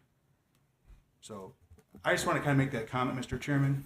I'll leave it at that. Would you like me to respond, Thank you. Representative Carbone? Sure. Go ahead, sir. Make it brief, please. Well, it's up to Representative. Yes, but Carbone. make it brief, please. Go Okay, ahead. very good. I'll just say that Representative Carbone, Scottsdale works with our neighboring cities. We work with you. We respect the law. We have authorized, as I said, I would guess, as a percentage of our population, more increased housing than almost anywhere else in the state over the last couple decades. We are working with the crisis. Our first responders, they're free to live anywhere they choose. Many live in Scottsdale, many choose to live elsewhere. And so I don't believe our speculated positions on another legislation, I hope you don't, your perceptions of those, you don't hold that against us to go after what I think will be a very dark cloud hanging over the rest of the citizens of Arizona. Thank you, sir, and thank you for sharing your thoughts with me. Okay. Thank you, Councilmember. Next. Okay, everybody stand. Okay. The next speaker will be Scottsdale Vice Mayor Jan Dubascus. Thanks for having me. Thank you, Councilmember. Gentlemen, hello. My name is Jan Dubascus. As was stated, I'm the Vice Mayor for the City of Scottsdale. I come here as a resident representing 130,000 people who voted in our November election, and as Councilman Graham said, voted out every single incumbent. I come here as a representative of the 27,000 people who signed a referendum after the lame duck council voted in this 1,900 apartment complex. And within 30 days, 27,000 people signed petition signatures. You will have heard that there were out-of-state petition gatherers. Well, yeah, they had 30 days to sign petition signatures. My parents proudly told me that they signed the petition at Safeway. My neighbors told me they proudly signed the petition at Home Depot. People were calling me, emailing me, how do I sign this thing? This is an organic movement in the city of Scottsdale, and they have spoken on overdevelopment not once, not twice, but 3 times. I won outright in the July election. Something like that has not happened in a very, very long time. I was the only candidate who openly spoke against the 1,900 apartments, and I won outright. I don't think that's a coincidence. I knocked 4,000 doors. I talked to people in Scottsdale. I feel uniquely qualified to talk on this subject because of that. You know what the number one thing people said to me? I knock on their door, say, my name's Jan Dubascus, I'm running for Scottsdale City Council. I love living in Scottsdale. The resident would look me in the eye and say, can you stop the apartments? Nobody has any concern with Axon as a company. We're actually rather proud to have Taser in our community. They help our police department. They work closely. We get all the goodies early on, and our police department loves that. They've been a good partner to us for that. Axon wants to have a hotel. so that they can bring their conferences into our city, which would bring us more sales tax revenue from food and the hotel use. Nobody has any issues with those things. But 1,900 apartments, my God, please do not silence the voices of these people. Some of those people are here today. Wave your hand, please. Who signed those petitions and who gathered those petitions. Don't silence their voices. But I've heard your questions, and I come here with good news. Number one, it seems that Mayor Beck would be interested in having Axon in his city, so they do have at least one solution. Number two, I actually spoke with Mr. Smith on Friday and his attorney. We have spoken multiple times now. We have the opportunity to provide a solution here. And you know why it hasn't happened? You know why he's not motivated to negotiate with the city of Scottsdale? Because he's got legislation on the table. This legislation is stopping our negotiations.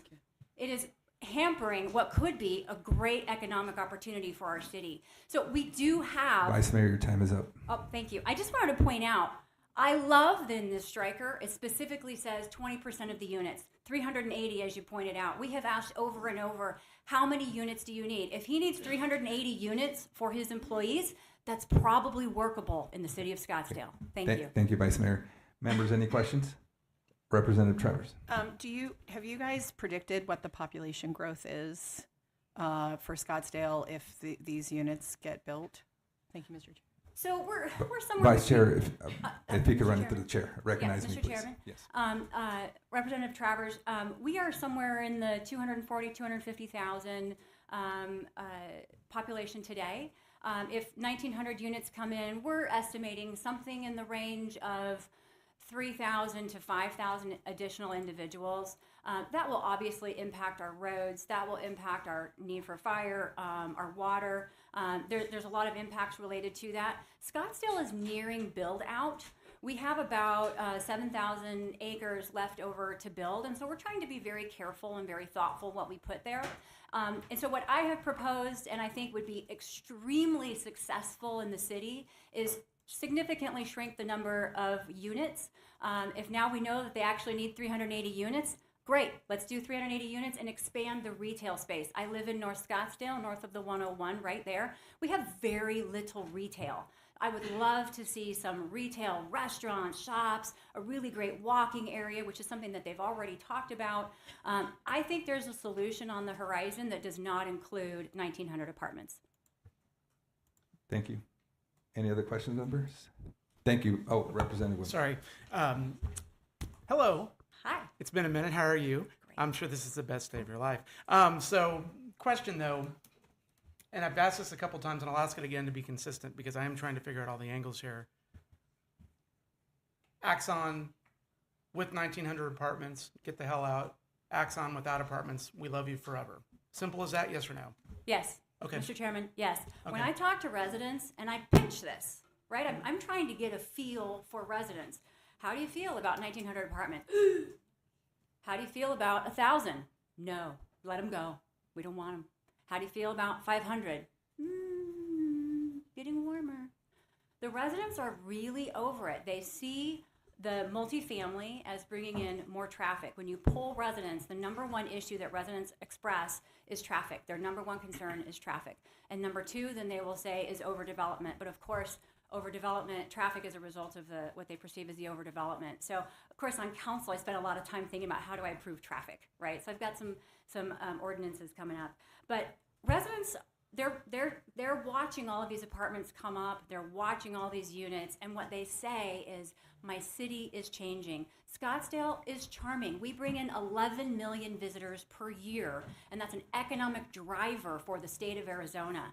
Changing our city like this is a significant change that will have an impact on our ability to bring tourists in. That is another industry that would have an unintended consequence to the striker. So I ask you to very carefully consider this because there is an opportunity for a deal here. We don't need the striker. Representative Winiger. Vice Mayor DeVakis, thanks for being here.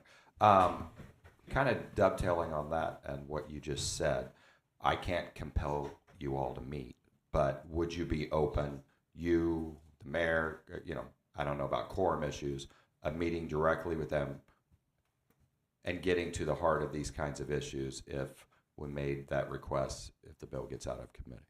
Mr. Chairman, I met with them on Friday. I've met with them before. My door is open.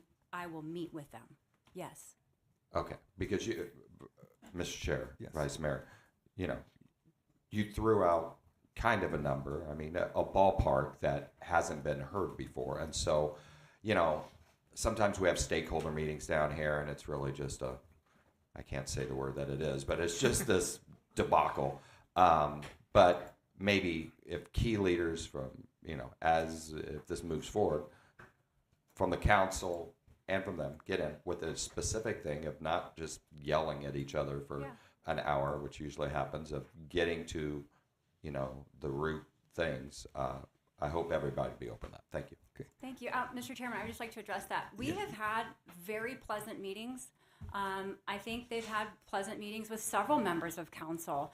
We have never been given the opportunity to hear what their true number is. And this bill with the 20% seems to me like the true number. So I love it. I appreciate you guys doing this because it has given us information about what does Axon really need. And the other half of this is why is Taser, the maker of Taser, becoming an apartment complex owner? Like, that's a whole new revenue stream that's completely unrelated to the business. And so why would the legislature even get involved in that? So I thank you for the opportunity to really address their concerns so that we can actually negotiate better. Okay, thank you. Representative Travers? He had his hand up first. Okay, Representative Whitman. Thank you very much, Mr. Chair. That's very kind of you. Thank you, Mr. Chairman, and Ms. Travers, I know apparently. he was deferring to beauty before age. Councilwoman, it's fun. You got the title. I get to say it, right? What's the population density of Scottsdale, the city of Scottsdale? Mr. Per square Chairman, mile. Per square mile, I do not know that off the top of my head. Okay, it's 1,811, or it's 1,311 people per square mile. Mm-hmm. And that's in a city of 184 square miles. Yes. Do you think that's a big number? What's coming down the pike is more. So the Optima, they have not released any of the buildings yet. There's 6 buildings that are coming in. That's 1,300 units. We have the park coming in. They have not started construction on that, but they are going through the planning process. And so that is 11 or 1,200 units. We have Scottsdale 1, which is, I think, something in the 1,000 units range, which is right there off Scottsdale Road. So there are, in the pipeline, I have heard something in the range of 10 to 12,000 apartment units in the city of Scottsdale that have been approved and not yet built. So we have a significant pipeline if the density is... Just curiosity, because I was looking at other cities, members on the committee. Glendale and Chandler are both about 3,800 people per square mile. Wow. Stats are interesting. So I'm just throwing those out there. I don't really know what that means, but so in our city, Mr. Chairman, in our city, we are 11 miles wide and 31 miles long. So we have a very different structure than other cities. We are not a square. We are not a square. So as we go 11 miles up, you'll see the density between South Scottsdale, Old Town, and the 101. That's really where the density is. But then on the far right-hand side, we went out and we bought a mountain. So we have the McDowell Sonoran Preserve as part of our city. 55% of our city is natural area open space because of that, which all of us benefit from the opportunity to go hiking and whatnot on the preserve. So our density is a little bit off. And then north of the 101, we have significant single-family housing. And as I mentioned, we have 7,000 acres, 3,500 of it, the State Land Trust is going through a process right now of zoning it. That will be 5,000 homes eventually, in about 5 years or so, that'll start building. So we are seeing adjustments to the city. And so part of my job as a councilwoman is to report back to the residents, but also to say, like, we're getting close to build out. So what do we want our city to be like? Because we do have very different sections of the city depending on where you live. Mm-hmm. Thank you. Representative Travers. Thank you very much, Mr. Chair. I guess this is a comment more than a question to you, Councilmember DeBuscus. And I also want to thank Councilmember Graham for speaking earlier too. the 380 is only a rough number because that's the 20% contingent on the 1900. And, I would like us to be mindful when we talk about the number of apartments that we're building or how much we're building.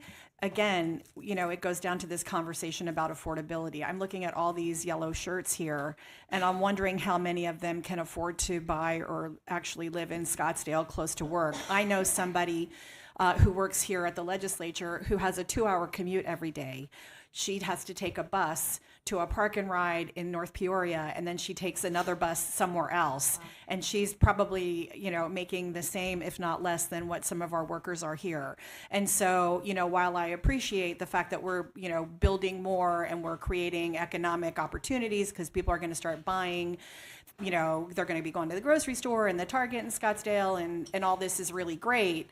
When we first started out the conversation an hour and a half ago, we talked about, the philanthropy of the organization and, having this as something for workers. And it, at only 20%, it's really not. And so I guess, you're being asked this sort of, how many units is going to make it workable for anybody? And I guess I sort of agree conceptually that, I don't want to incentivize anybody for creating commercial real estate and making a profit if we already have an abundance of it in the state. But how's it going to really impact the people that it works for? And, just to listen to my own voice for a little longer, I spent a lot of time growing up in Europe. And if anybody ever gets a chance to get to England, I encourage everybody to go to Cadbury World. There's a whole city around the Cadbury factory that Mr. Cadbury built for his workers. I lived in very small railroad workers' cottages that was built by the railway for their workers to live there. And I guess I understand the concern about density, and I understand that we're already building a lot of things, but we need to be, I'm hoping that we're more mindful about what affordable means. And like I said, I'm looking at a lot of yellow shirts right now, and I wonder how many of them are, and I know you're all here in support, but also the fact that it's, you're not just wanting to keep your jobs, but you're, to be able to go somewhere to work that's easy for you to get to, I think is really important. And so if we listen to what the earlier presenters were saying, then, we really need more than 20%. We really need to define what affordable is, and we need to be more mindful. So thank you very much for that, for allowing me that comment, Mr. Chair, and for Councilman. We have a live, work, play campus in Scottsdale. It's called SkySong. It's in a partnership with ASU, and it's an innovation lab. And so they work with young people, people who have ideas and not a lot of money.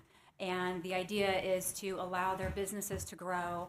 And several of them have grown beyond the space that's offered there at SkySong and have gone out into the community and been very successful. So we've had SkySong for about 20 years now. And so that does give us a look into what is a live, work, play campus and how many people actually live on the campus after a period of time. The number was 20%. So 20% is probably the correct number of people who will actually live there. We have really good public transportation. We have Valley Metro. We have great roads. We have a great system, but we also have a number of units that are coming up in the area. So the comment that Councilman Graham made earlier, I think that there would be some people who might want to live on the campus. I think that's true. But would everyone? No. So we shouldn't create a campus that the voters have said 3 times they don't want in order to satisfy one company. The issue really is an issue of first impression for the city of Scottsdale. This has impacted folks in a way that I don't think any of us actually expected. The response from the residents is strong.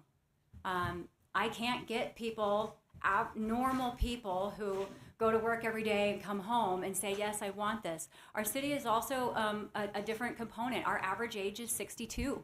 So more than 50% of our population lives north of Shea. Most people live in North Scottsdale. They have chosen a rural lifestyle, and so their perception of our city and our traffic might be different than a city that's a little bit more into the center of town, a city that's more accustomed to those things. We have a different culture, we have a different lifestyle, and that's part of what we sell when we put our tourism packages together. We sell Old Town, but we sell our golf courses, we sell our fine dining, we sell our way of life, and that impacts not just Scottsdale, but all of the surrounding cities as well. Sky Harbor benefits from the travelers coming into the airport. Phoenix benefits from all the wonderful opportunities in their restaurants and their things to do. So when you impact Scottsdale in a project like this, the consequences are large. And so I'm asking you to think about this very carefully, especially because a solution is on the horizon. We can do this without legislation. Thank you. Thank you, Vice Mayor. And member. Mr. Chair. Yeah, another question. Go ahead. Yes, please. Thank you very much. Again, I just want to follow up that, this 20% isn't necessarily a panacea to the solution. And so, I'm asking us to be mindful, when you talk about the number of petition signatures that you had in relation to the population that Councilmember Graham stated, that's really only 10% of the voters. And so I don't necessarily know that that's a mandate or a will of the people, just that you got 10,000, that you got people to sign the petition. But yeah, again, we can't continue to have an expectation of having our services and our needs seen to at the expense of others who might be traveling, who are making the sacrifice to get to work to supply that service for the city. Does that make any sense? It's like, okay, I live in Scottsdale. And I really have an issue with housing, but I also want my services and I also want things to happen, but it's okay if somebody has a 2-hour commute to get to work so that I can continue to get my services. And I'm not saying that that's what people are thinking. I'm just saying that I just feel that we need to be, more, I'm asking us to be more mindful. Mr. Chairman, I would like to address that quickly. We have no assurance from Axon on what the price per unit would be. In that area, it's typically about $3,000, so that would not solve the problem of the individual that you're talking about. So this is not a solution for that. We are happy actually to talk with you about other solutions. The city of Scottsdale, we do have some land. I would love to see single-family homes in that area. We are very much interested in home ownership in our city. We would like to promote home ownership. So there are, I think, more discussions that we could have to hopefully come to some sort of a solution. But Axon is this project is not that. Thank you, Vice Mayor. Thank you so much. Thank you, Mr. Chairman. Members, before we head into final discussion, I think it's important that we hear from Axon's leadership. So I would like to ask Rick to come to the podium. Thank you, Mr. Chairman, members of the committee. So to this idea that this was rammed through briefly or quickly, I've been personally working on this project for over 10 years, 6 or 7 years with the city of Scottsdale. Now, since we first acquired the land, a major world event happened, COVID. And corporations were selling their headquarters, were distributing to work remote. In working through, for me to keep the approval with my board of directors and my chief financial officer, we looked at what makes sense in this new world. I don't have to order people to come back to the office, but a campus could be a major tool in luring them there. And look, we didn't invent this. If you look at every major tech company, from Facebook to Apple to Google to Oracle, they all have campuses. And this is a key, especially in recruiting people who are starting their careers. In fact, many of you met Kalu, the young redheaded guy running around with me this week. He's 23 years old. He's my executive aide. One of his teammates, who we also recruited, didn't come to Axon because he didn't want to have to buy a car and figure out like commuting to work and all that. He wanted to go to a campus. So if you've seen the building we're building, I think I've showed it to some of you, it is a very bespoke piece of, it's an ode to science fiction, frankly, because we're trying to bring Captain Kirk's phaser to life. The downside of that is it has zero resale value. Once we spend $250 million on this building, we're here for the next 50 years. And I'm actually really proud of that. You will find nobody who loves Arizona more than me, and I'm fighting hard to keep it here. So when we think about the 20% number that was just thrown out, we're talking about bringing 5,000 jobs to Arizona in the coming years. 20% of that is 1,000. But I got to think beyond the 5 years. And getting zoning approval with the city is a risky endeavor, as I have learned. Because we got through the zoning process over the last 3 years. I've worked extensively with the Planning Commission, the City Council. We went through all that process over 3 years. We finally got to a solution. We negotiated one that works. And then shortly after that happens, I get approached by an out-of-state special interest. I've talked to many of you about that, who tried to force us into a very unfavorable agreement. And then they flooded the end zone with out-of-state people. This was not an organic uprising of Scottsdale. Only 7% of petitions came from local folks. So I now find myself in a make-or-break moment. My board of directors has been like, hey, Rick, we've been at this for 10 years.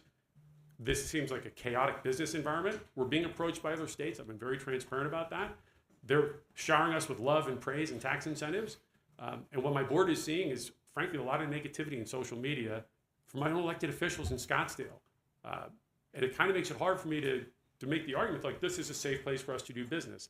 This has been thrown into chaos. 31 states do not allow a referendum like this for exactly this reason. And so at this point, you know, I find myself where my board has basically said, Rick, you've got to get this solved in this legislative session, or you're directed to sell the land. So that's not me. And so I need your help so I can keep Arizona here. If we have to leave, we're already in negotiations. We would make a profit on the land. We'd make money, but I'd leave for the state with a broken heart. And what you would get is a shipping and fulfillment center. That is the unfortunate truth of what we're looking at here. Okay. Thank you, Rick. I have a set of questions for you. If you could talk about, from your perspective, the other sides talk about the community, that it's been an organic organization, the signatures. Can you talk about that process from Axon's perspective, and also talk about the circulators and if this was truly an organic operation from within the city of Scottsdale? Well, again, we've gone through the petition sheets themselves. 2/3 of the paid signature gatherers were from out of state. We saw many of them from California. My wife was harassed in a parking lot by one of these. Scottsdale PD spent months of the fourth quarter responding to trespassing calls. This was a major effort from an out-of-state interest. And again, only 7% of the signatures were gathered by local Scottsdale residents. And then when you ask what they were telling people, it wasn't a balanced perspective that this is a corporate campus. We're not talking about putting apartments just at random. And by the way, there are other apartments in Scottsdale, but none of them, not one, is walkable from my headquarters. So that doesn't achieve what we want in terms of a walkable campus that is an integrated live, work, play, just like SkySong. That's very similar to what we would like to do.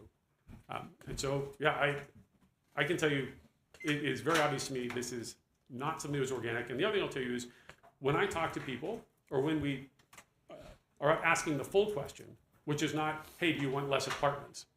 But do you support Axon being able to build apartments as part of a campus or housing, including condominiums?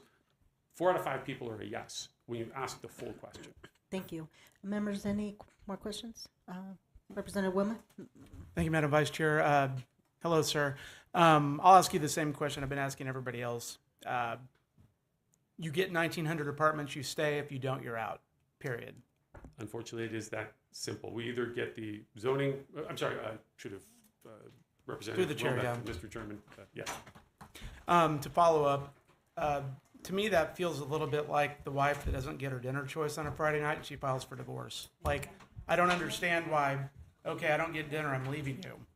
Tell me why it's come to this point, because that doesn't make any sense to me, because I've got parcels of land around Deer Valley Airport I'd love to help you get in my district. Yeah, so Mr. Chairman, Representative Wilmoth, it's not about drawing a line in the sand at that specific number. It's about the process. We've been through the process, frankly, twice already. We'd started out on Salt River before we moved to Scottsdale. So it's really, look, we've been through the process. It's time for us to fish or cut bait. We've negotiated with the then City Council and the Planning Commission. We're 7-0 in Planning Commission.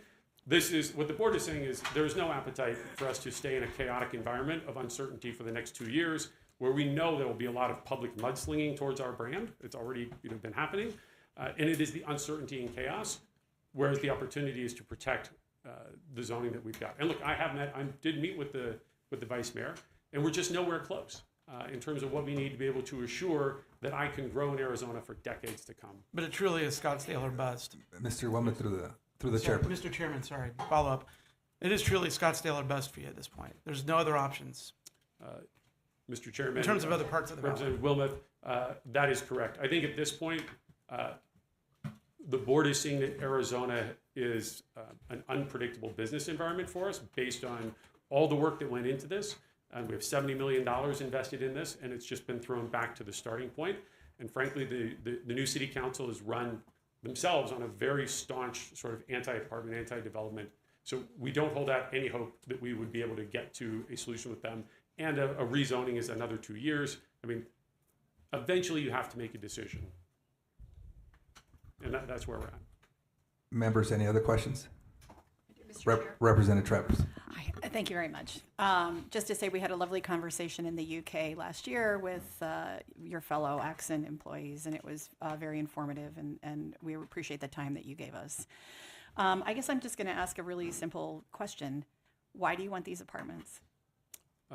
Mr. Chairman. On the campus. Why do you want to build a campus and have these apartments? Well, let me start with a story, and then I'll give you the broader. So my aide, Kalu, who some of you have met, is 23 years old. He lives in Old Town Scottsdale. He lives in the, I forget the name of the apartments. He pays $3,000 a month for a 2-bedroom apartment. If you wanted to move from Old Town up to North Scottsdale, that same apartment, he showed me the listing, is $6,000. It's crazy. It's twice the price. And it's not walkable, so it's still a commute. So ultimately, I think that it comes to this. I want to bring 5,000 jobs to Arizona.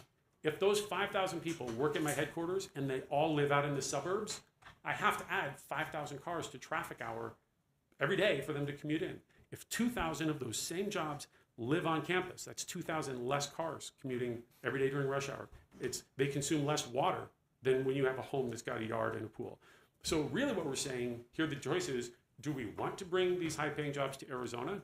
Because if we do, putting them, a portion of those on my campus reduces all the negative effects that people are worrying about. The alternative is to say, look, we don't want to grow, we don't want those jobs to come here, and that's kind of the vibe that we're getting from this anti-development sort of sentiment. Mr. Chair. Representative Travers. So 2,000 high-paying jobs. Are all these people making high-paying jobs? We pay, Mr. Chairman and Ms. Travers, no, we actually have a broad range. About a third of our people make less than $100,000. A third make between $100,000 and $200,000, and a third make over $200,000. So, Mr. Chair. Yeah. So basically, 2/3 of your population are not going to be able to afford to live in Scottsdale unless they live on your campus, and yet you only have 380 units scheduled for people who are making less than that 1/3. So the 20% is not like a guideline that we put out. Obviously, we've been working with public officials, and this has to be a bill that works generally, that is not just for Axon. And I think, as was mentioned earlier, it'd be problematic to say that this housing is only for employees, and so the 20% seemed like a reasonable sort of minimum for a project like this. My hope is, of course, we'd have more people living there, but we haven't built it yet, and the future is not entirely knowable as to exactly what proportion will be there. Mr. Chair, Okay. one last follow-up. So you'd be willing to go to a different percentage, bless you, to the 20%? Through the chair. Chairman, Mr. Roberts, we can certainly consider looking at that. Representative Wilmoth. Oh, thank you, Mr. Chairman. So with all these units, is the goal to have them all filled with Axon employees? And if they're not filled by Axon employees, are they just going to sit empty, or are they going to go to the general public? Or how do you see that? Are you becoming an apartment manager at that point? Mr. Chairman and Representative Wilmoth, the idea is that this wouldn't be lockdown corporate housing where you're living only with people that you work with. I mean, there's a hospital apparently going in across the street with 2,000 people. So the idea is this would be open. And we also need some of that density. Part of what we're trying to accomplish is an entertainment district. I mean, we want this to be a wonderful place that will attract people to want to come and live there. So we're envisioning 7 restaurants, entertainment venues, some retail. You need a certain amount of density for those businesses to thrive. And so that's, and putting this together. And then we also assess, over the next 5 years, we'll need about up to half of those apartments and condos for ourselves. We have talked about phasing this over time, so it doesn't all have to be at once. But again, this is a multi-decade commitment for us. And the board has asked that we de-risk this, just seeing how fragile zoning decisions can be. Thank you, Rick. I don't think there's any other questions. Appreciate it. Thank you. Members, before I move the bill, or ask to move the bill, gave the opportunity for four people to speak on behalf of the yes side, 3 on the no side so far.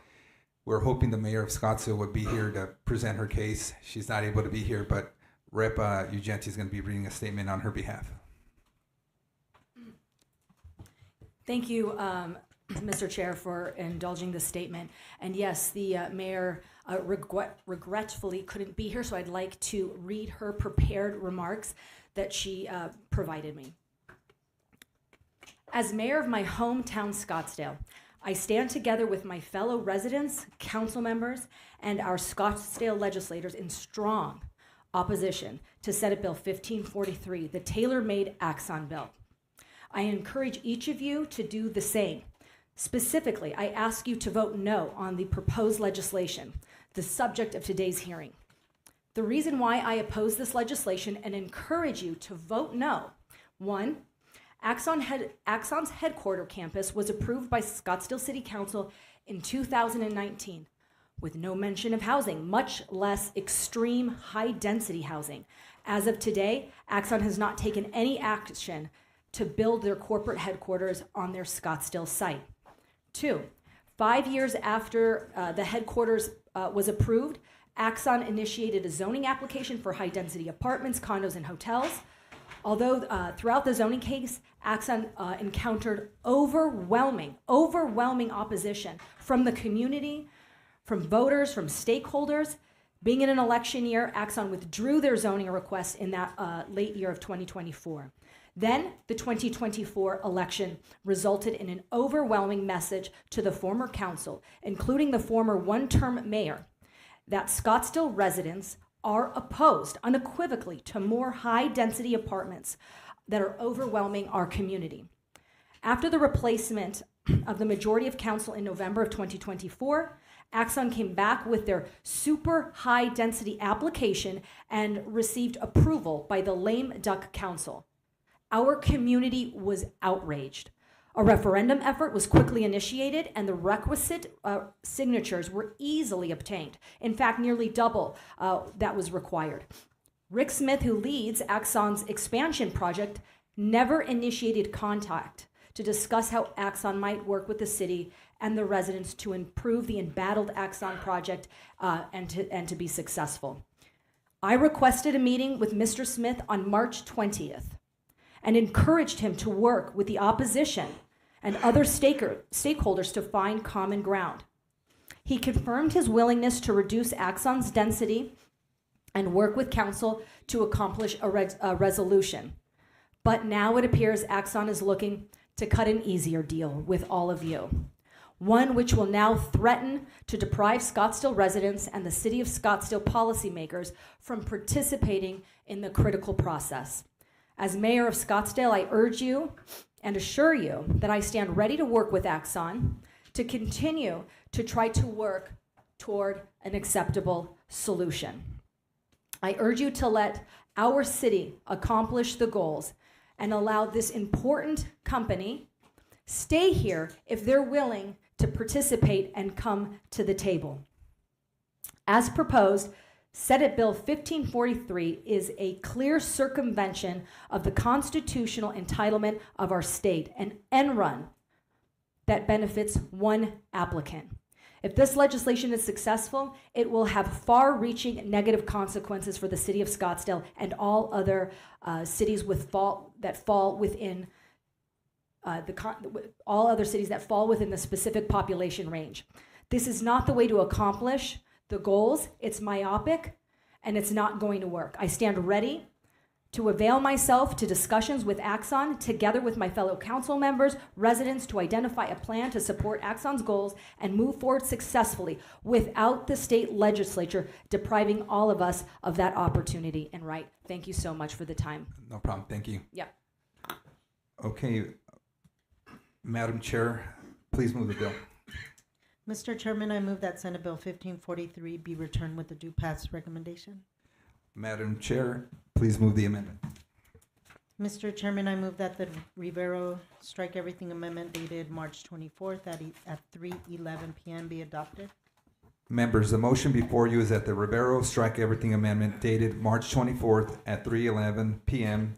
be adopted. All those in favor say aye. Aye. All those opposed say nay. It appears the ayes do have it so ordered. Madam Chair, please move the bill as amended. Mr. Chairman, I move that Senate Bill 1543 as amended be returned with a due pass recommendation. Members, the motion before you is that Senate Bill 1543 as amended be returned with a due pass recommendation. Secretary, please call the roll. Representative Carbone? Aye. Representative Hendricks? Yeah. Representative Hernandez? Aye. Representative Travers? Pass. Representative Winiger? Pass. Representative Wilmoth? I'm at the end anyway. I'm not going to pass. Permission to explain my vote, sir. Representative. Thank you. I appreciate everybody being here today. People that know me, I've been down here for 5 years. I don't usually ask a ton of questions because I usually figure out where I'm at before I get into a committee. Strikers are what they are. One of the testifier knows they're either for your advantage or against you, depending on where you're at. I love them and hate them and equal opportunities, right? So that's part of this. Strikers maybe shouldn't be a thing, but here we are. And so we've had a short amount of time to deal with this as a committee. And the previous two bills never really got anywhere, so they weren't really in the legislative percolator, so to speak. First thing I've had to admit that Scottsdale also cost the Coyotes twice because Sky Song should be the Los Arcos Arena. That's back from the 90s. The Coyotes would still be here if you guys had figured that out in 1996. So maybe that should influence, it's not going to influence anything, but I wanted to point that out. Look, guys, I've been one of the leaders on economic development and pro-growth in the state. The whole 5 years I've been here, I've been Commerce Chairman. Issues like this are special to my heart. This is a very, very tough issue because I can see both sides of it, which is why I asked so many questions. And I told people on both sides what I was going to do today and that I truly was undecided, including one of my fellow colleagues. I told him that. I lived to my word. I asked questions on both sides. I want people to understand that. This is a big deal, and I understand Scottsdale's concerns. Unfortunately for the citizens of Scottsdale, your last council kind of knocked you off the pedestal on the way out the door. They went through the process, and it passed.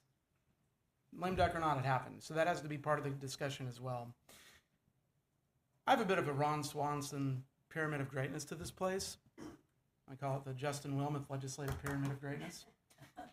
And it's several levels. The first level is my district. What does it impact? Does this bill impact my district? Is it my bill? Is it something I need to know back and forth? The second level is, what does it do to the rest of the state? You have to look at stuff holistically sometimes. I always vote for transportation funding increases because I travel this state, I love this state, I go all around this state, and we're hypocritical to say we can't fund roads, but yet we want to drive to the Grand Canyon. So I always support those bills, even if they're not in my district. A little while ago, I was told that there's over 200 employees that live in LD2 in my district. I'm going to average out they're making $100,000 a year because I'm not good at math, so 100,000 times 200 people is $20 million a year that enters the state for tax purposes and for spending purposes in Scottsdale and around. I'm right next to LD3 in North Phoenix, Deer Valley Airport area. I was very pleased to hear that both sides were open to continued discussion. Anybody that's been down here for any amount of time understands that, like it or not, the committee process is kind of the start of it, officially. There's stuff that leads up to it. There's meetings.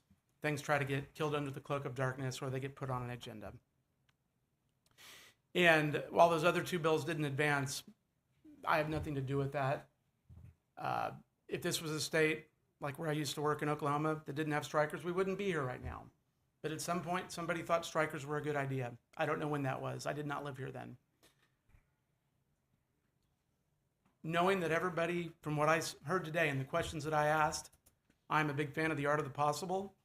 And even if it's a sliver of faint possibility, I'm not going to stand in the way of this and tell a company to get out. If that's really what it's down to, I want people to continue to discuss this, including the non-lame duck City of Scottsdale Council. So I'm going to vote aye today to keep this going, and we'll see what happens on the floor and what else I hear along the way. Representative Pena? Aye. Representative Hendricks? Explain my vote. Representative. Thank you, Mr. Chairman. It sounds like from all the testimony today that there is some potential of a negotiated agreement between the parties. I'm not clear what that is because I couldn't get anybody to define what their position really was. But on the idea that there may be some negotiation, there may be some further amendment that could bring the stakeholders together on this, I'm going to vote aye. Representative Travers? Mr. Chair. Representative. My colleague, Mr. Wilmoth, very excellently explained sort of the conundrum, dare I say, a lot of us are facing here on the committee today. I find that there are quite a few issues with this bill. I hear what we're saying, but not sure that we're going to follow, that we're in earnest about what we're saying. And a funny thing is I used to be in the military, and we used to have to sort of come to these dog and pony shows. And I feel a little like maybe that's what's happened. And I want to thank everybody who's here right now in support of Axon. And I want us to be mindful of the fact that these people are here to support you. And so I am asking you to be thoughtful to them as well. 2 hours or an hour commute and not being able to afford anything in Scottsdale is just not cool. When we talk about bringing in high-paid workers, they're coming from out of state, and yet Mr. Carroll, said that he was very, he wants to have people educated here in the state, even though we're really not putting enough money into education so that we can give you provide the workers that you need for your company, dare I speculate. But I am hopeful that there is room to negotiate. I would love to have negotiating more what affordable is, what percentage of affordability you have, so that this really is for your workers, the 2/3 that can't afford to live in Scottsdale, and not just an attempt to become a landlord and a commercial money-making scheme, of which you already are. So I will say yes for now. I think there are some other issues, potentially constitutionally, and the rules lawyers I know are talking about it right now. I don't really like preemptive. I don't really like strong arm. But having said that, I will vote yes to get this continued dialogue available. And thank you very much for your indulgence, Mr. Chair. Thank you, Representative. Representative Winiger? Mr. Chair. Representative. It was very interesting listening to everybody today.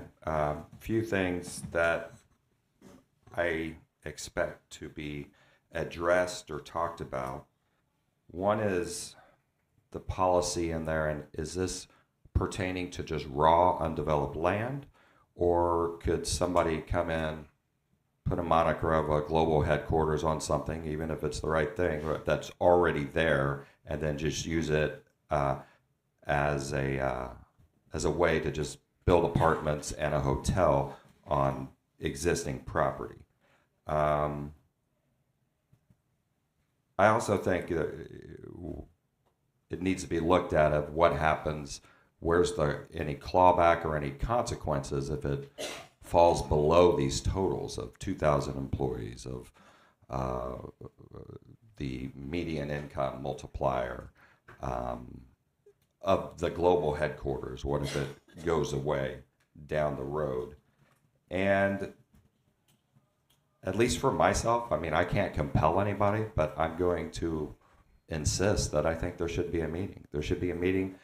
And you don't want 40 people at a meeting, but I think Axon, I think Mayor Borowski, Vice Mayor DeBacchus, maybe one other, to make sure you don't have quorum issues and you can speak frankly and it's not just a show. And then, maybe one or two others from each side, to where, before this hits the floor and we go down that road, that there's been what we can say is a true vetting, a true conversation on everything. I know people have said, well, we talked last Friday, I met with this person, but that's not the same thing.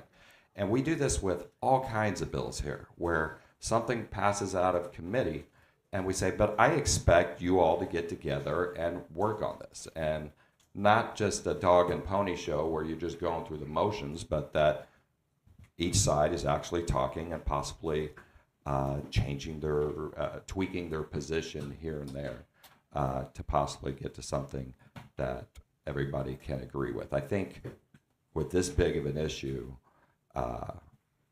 Axon deserves that, Scottsdale deserves that, we deserve that, and everybody watching this issue deserves that. And with that, for now, I vote aye. Chairman Rivero? Thank you. Members of the audience, I want to briefly explain my vote first. First off, I want to thank Axon and their leadership for being here. I'd like to thank the chambers, GPL, and everybody else who's been here in support of this bill. I would also like to thank the opposition for being here and presenting their case. This idea, this proposition was brought to me a couple of weeks ago. I would say into the conversation, the first minute, I knew this was a difficult issue. I know it's a complex issue, but I believe in purpose. I believe in doing big things, and this is something I couldn't walk away from. In regards to the city of Scottsdale, I believe the city of Scottsdale is a great city. I can say that as a former council member. As a businessman, I could say the same thing about Axon. Axon is an amazing organization, and I'm hoping from this committee hearing that there'll be room for compromise and negotiation and consensus. And with that, I'm an aye.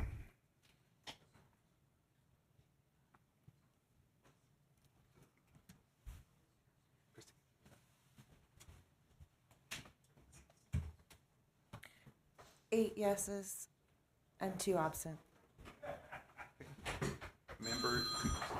Members, by your vote of 8 ayes, 0 nays, 2 not voting, 2 absent, you have given Senate Bill 1543 as amended a do pass recommendation. And members, seeing no further business before us without objection, the Committee on International Trade is adjourned.